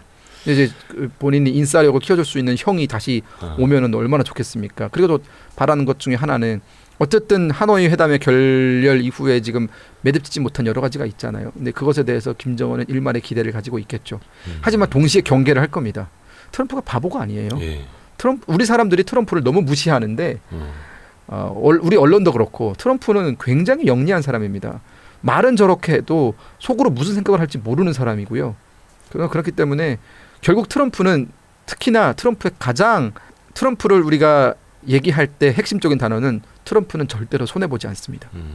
한미 방위금 분담 뭐 이것도 지금 손해보지 않기 위해서 저러는 거잖아요. 북한과 협상에서도 미국이 과연 김정은과의 어떤 뭐 여러 가지 친분 관계 때문에 손해를 보겠습니까? 트럼프가 절대 안 보죠. 그렇기 때문에 결코 북한이 원하는 대로만큼은 되지 않을 거다. 하지만 그래도 지금보다는 북한의 입장에서는 숨 쉴 수 있는 공간이 열리는 셈이니 트럼프의 당선을 바라고 있겠죠. 하지만 동시에 경계를 하고 있을 겁니다. 근데 약간 네. 물론 이거는 이제 미래 이야기입니다. 네. 어떻게 될지는 모르겠습니다만 스트롱맨끼리의 만남이 만약에 다시 한번 이루어진다. 네. 라고 하면 지난번에 문재인 정부 때는 문재인 대통령이 어떻게 해서든 같이 3명이서 자리를 하려고 열심히 노력을 했었죠. 물론 이제 그렇죠. 뒷말도 나오기는 했습니다만 그러면 대북 강경책을 펼치고 있는 윤석열 정부 입장에서는 윤석열 대통령은 만약에 다시 하노이 그런 정상회담 같은 게 이루어진다면 아니면 판문점에서 만남이 이루어진다면 과연 3자가 이렇게 대면할 수 있을까요? 그 그림이 그려질까요? 없겠죠. 일단은 윤석열 대통령 성격상 절대로 그런 일은 일어날 것 같지는 않고요. 근데 그럼 우리 입장에서 보면은 네. 김정은하고 트럼프만 판문점에서 만나고 있어. 네. 이게 더 이상한 그림 아닙니까? 굉장히 재밌는 그림이 될 것 같습니다. 네. 그러니까 저는 약간 이런 생각까지도 해봤거든요. 네. 그러니까 지금 현재 윤석열 정부도 지금 주판알을 튕기고 있을 거예요. 누가 될지에 대해서. 현재로서는 뭐 카멜라 해리슨이 한 4% 정도 우세한 걸로 나오지만 미국에는 굉장히 많은 샤이 트럼프가 있습니다. 선거 때 누굴 찍을지 모르는 사람들이 꽤 있고요. 네. 그러다 보니까 지금 11월까지는 좀 촉각을 다투는 싸움이 될 것 같고요. 외교 분야에서도 특히 중요한 것이 말씀하신 것처럼 만약 트럼프가 되면은 굉장히 웃기는 상황이 벌어져요. 둘 다 보수예요. 윤석열 대통령도 한국의 보수 정당의 그렇죠. 대통령이고 미국도 보수 정당의 공화당인 네. 대통령인데 입장이 확연하게 다릅니다. 북한에 대한. 우리 지금 윤석열 정부 입장에서는 북한을 독재자로 규정을 했고 어떻게 보면 북한 정권에 대해서 더 이상 어떤 상식적인 대화 같은 것은 기대하기 어렵다라고 보는 것이 네. 기본적인 시각 아닙니까? 그렇죠. 하지만 트럼프 대통령은 뭐 그런 상식은 뭐 모르겠고 네. 일단 우린 친구 막 이러면서 지금 굉장히 급진적으로 접근을 하는 사람이다 보니까 한미 사이의 어떤 그 북한을 바라보는 시각의 어떤 차이가 좀 벌어질 가능성이 있다고 보고 한국이 결정적으로 소외될 가능성이 있다고 봐요. 저는 그렇기 때문에 그러니까. 그 부분에 대해서는 전향적인 자세가 필요하다고 생각합니다. 한국도. 그러니까 마냥 북한에 대해서 그냥 강건도 불구경하는 것은 사실상 우리의 외교적인 한계를 드러내는 것이기 때문에 트럼프가 된다면 우리도 표정을 바꿔야죠. 태도를 바꾸고. 저는 그것이 외교라고 생각합니다. 기존까지는 북한의 강경책이 능사였다면 그리고 북한의 강경책을 통해서 뭐 여러 가지 얻은 여러 가지 뭐 이득도 있고 뭐 있겠지만 만약 트럼프 대통령이 되고 또 이제 그 북미 간의 어떤 관계에 또 유의미한 변화가 생기고 그 북미 간의 관계 변화가 한미 관계에도 영향을 미치고 또 한일 관계에도 영향을 미치고 이렇다면 우리도 또 주동적으로 나서서 뭔가를 해야 될 필요성은 있다고 느낍니다. 그때 북한에서 이제 오지 말라고 할 것 같기도 하고 판문점에서 3자가 되면 그쪽이 한국 대통령 좀 빠지라고 하면 안 되면 이럴 수도 있을 것 같고 최대한의 뭐 제가 그냥 방금 떠오른 건데 판문점에서는 못 만나게 하겠죠. 모냥 빠지니까 딴 데 딴 가서 데 가서 만나라. 만나라고 하겠죠. 그러니까 판문점을 허락해 준 것도 사실 문재인 대통령 때문에 판문점에서 만나게 된 거거든요. 그쵸. 왜냐하면 문재인 대통령도 이제 그 회담에 자리에 끼고 싶으니까 결국은 그 자리를 잘 하다 보니까 저는 그 부분에 대해서는 문재인 대통령의 그 협상력에 대해서는 높게 평가합니다. 근데 이제 윤석열 대통령 같은 경우에는 글쎄요. 판문점에서는 못 만나게 할 것 같은데요. 낀다라는 표현도 좀 그렇습니다만 일단 끼는 것도 뭐하고 안 끼는 것도 뭐하고 둘이 만나는데 같이 안 만나는 것도 뭐하고 만나는 것도 뭐하고 모른 척 해야죠. 이게 무슨 3자 이제 미팅 물론 이제 하고 물어봐야죠. 안 하는 것보다는 낫긴 할 텐데 그렇죠. 대화를 그렇죠. 안 하는 것보다는 낫기는 할 텐데 그 그림이 뭐 물론 이제 시간은 많이 남아 있고 그렇게 될지 안 될지도 모르겠습니다만 일단 그러니까 대화는 저는 상상이 항상 남아있습니다. 필요하다는 생각이 들고요. 네. 속으로 북한을 죽일 놈들이라 생각을 해도 결국 외교라는 것은 외교 우리가 항상 무력으로 모든 것을 해결할 수는 없는 거잖아요. 강한 억제력을 하는 건 너무나 중요합니다. 북한의 도발을 억제하기 위해서 강한 억제력을 갖는 것은 무엇보다 중요하지만 또 동시에 한 손에는 책을 들고 있어야죠. 언제든지 대화를 건넬 수 있는 그런 여유가 우리한테 필요하다 생각이 들고 지나치게 경직된 대북 정책은 저는 외골수로 빠질 수 있기 때문에 좀 지금보다는 제가 만약 윤석열 정부한테 주문한다면 조금 유연한 태도는 필요하다. 지나치게 강경 모드로 가는 것은 약간 여지를 좀 남겨주는 그렇죠. 살짝. 네. 그러니까 북한도 우리가 보통 그 손자병법을 보면은 적을 공격할 때 퇴로를 열어주라고 하거든요. 예. 퇴로를 열어주지 않는 적은 사생결단의 각오로 싸우기 때문에 오히려 우리가 공격하는 쪽이 힘들어집니다. 퇴로를 살짝 열어주는 것도 하나의 방법이 될 수 있다라는 생각이 듭니다. 야, 오늘 김금혁 위원님한테 진짜 여러 가지 주제 이야기들 많이 들어봤습니다. 처음 뵀었는데 굉장히 말씀 엄청 잘하시고 감사합니다. 말씀 속도가 빨라가지고 실질적으로 한 2시간 반 분량 이제 2시간 가까이 또 이야기를 나눴습니다. 많이 배웠습니다. 감사합니다. 고맙습니다, 위원님. 네, 감사합니다. 고생하셨습니다.